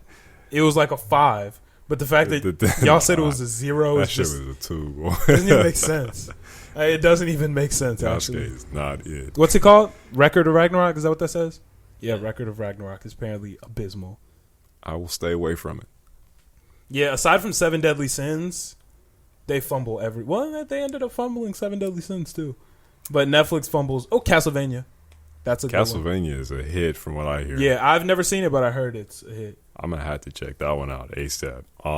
Didn't they do Sword Art Online, or is that not them? Nah, Sword Art Online is on that platform, but I don't think that's an anime or a Netflix exclusive. Sword Art Online is good, though. Niggas be hating. Sword Art Online is good. Motherfuckers are gonna lie to you and say it's bad. I promise you. Don't go asking around the block. Go watch it. Same thing with JoJo. Niggas aren't gonna tell you JoJo's bad. Niggas are gonna tell you JoJo's amazing. That's true. But Sword Art Online, fire, bro. Promise you. Yeah. One of the best. Season 3 of Sword Art Online is one of my favorite seasons of anime. Wow. Yeah. Alicization, E-Man. Tell him Alicization fire. Alicization has got to be in my top 5. Wow. High up there too. Maybe top 3. It's amazing. Okay. Yeah. That shit That's is all I good. need to hear. Yeah. Now, season 4, Top 2. bottom 2. Yeah. Season 5, shit. Maybe watched a few episodes. Horrible. Yeah. Horrible. So bad. Now, That's season crazy. 6, that shit looks like it's going to be whack. It looks like it's going to be the worst thing ever. That's crazy. It looks like it's going to be the worst anime ever. Why they keep making them then? Season 6 is going to be the final season. Oh, okay. Yeah. Good Good. choice. Great choice. They should have ended after Alicization. They would ended it there. Oh my god. that shit would have been Yeah. perfect. There's parts of season 2 that are bad too, and parts of season 1. Yeah, I was like season 1 had it. A lot of people like ALO. I don't like ALO at all. You like ALO? I like the ALO. Yeah, you're stupid though. It was decent. Was it as good as SAO? Of course not. But like, it was decent. Now Gun Gale was fire. Gun Gale was fire. Gun Gale was heat. Oh, that was heat. That was heat. But anytime they go to ALO, I pretty much tune out. Nah, I like ALO. Whatever. It's the worst of the best. Because of course, SAO was great. Gun Gale was great. Can you talk into your mic? I am. Do you not have your own podcast? I'm right. As I was saying, SAO was really good. Gun Gale was really good. ALO was right there. Yeah. The Underworld was good. Well, until the actual season called The Underworld. Yeah. The Alicization was great. Yeah. Check out Sword Art Online. It's a good one. Okay, I got a list. Yeah. I think that's everything I got. This week I'm going to try to wrap up JoJo, read some more One Piece, and I think that's my task list for this week. Oh, boy. I'm going to try my best to power through JoJo. There's not much trying left. You're gonna enjoy it now. You say that every time. No, this is the finale. Millie, you are the king of saying some shit is going to be good and then revising it when I don't like it. When You are have I the done king that? of that. When have I done that? One Piece. I said Water 7 is going to be the 10 out of 10 arc of the show. I've been said that. That is not true. That's true. Originally, you told me Alabasta was going to be where you got into it, but Water 7 is going to be the 10 out of 10. and then if I don't like Water 7, what are you going to say? Actually, If you don't like Water 7, stop watching the damn show because you're wasting your time. That's 1,000 episodes you're just going to waste. that's 1,000 episodes? Well, I'm pretty sure they're like up to 900 at this point. After, Oh, no, the show is 1,000. Yeah. It's past 1,000, but I'm saying like, yeah, well, if you don't like it after Water 7, just stop watching the show. yeah, same with JoJo. Oh, don't worry. You're going to part 3 gets even better. Oh, you don't like part 3? But part 4 though. Oh, you don't like part 4? Just wait till part 5. Like that, you're the king of that shit. That is not. You are the king of that shit. That is a That's misconception. facts. That's You're- facts. right. Even I know that, bro. You're the king of that That's shit, not bro. true, bro. I break it down to how it is specifically. You're the master of being like, bro, just wait till you get to this. Oh, you didn't like it? But actually, just wait until you get to this. That's cap. Oh, you didn't. But just wait. Like That's cap. you're the king of just wait. Y'all wasting your must be time. working at lids because that is cap. Nah, you're the king of just wait, bro. That's not true. Hey, Part man. 1 isn't good. Part 2, you enjoyed it. You Part liked 2 was it. great. Yeah, I really enjoyed part 2. So where's the complaint there? There's no complaints. I have no complaints about part 2. Exactly. I have 0 complaints. But you told me that part 2 wasn't even that good. No, I said I didn't. Wait a minute. Nah, you Here can't. You comes can't the cap on lies. that. Here You comes can't the cap. lies. Look up right now. What's the best part of JoJo? It's gonna say part 2. Okay. And but that's let's what I look would up say to what you. You said. I would say that to you because popular opinion is typically what you want to give somebody. You don't got to respond. I'm You not don't going to gotta argue respond. with you. Yeah, thank you. It's fine. Thank you. I know what the truth is. Thank you. know what the truth is. I know what the truth They is. don't know what the truth is. They don't. But the two of us know what the truth is. We know. We know what the truth So is. yeah, we don't have Yeah. to. We ain't got to do all this back and forth. Yeah, we sure don't. These shenanigans, cause yo ass be lying to the people. You bro. mean me, nigga? Hold on. Bro, you be lying to the people That's like you, man. thoroughly, bro. That's I you. just need you to tell the truth to them one good time. That's This cap. man works at lids. You gonna use my joke against Hell me? yeah. That's Like how I that. know you one of them. You one of them ops, Vic. Can't fuck with you. That's why you made OnlyFans. It is what it is. I think that's everything. You got anything else you want to talk about? No. How you think we held it down without C2? I think we did pretty good. Rest in peace, C2. You know, we'll see him on the other side. Hopefully, Yeah. I will. You might go to hell, but we'll see. Okay, sure. Meet Takamichi and Draken. Yeah. Yeah. And season 3 of JoJo. The writer who wrote that shit. Go kick it with him for a little while. Get my fair ones in.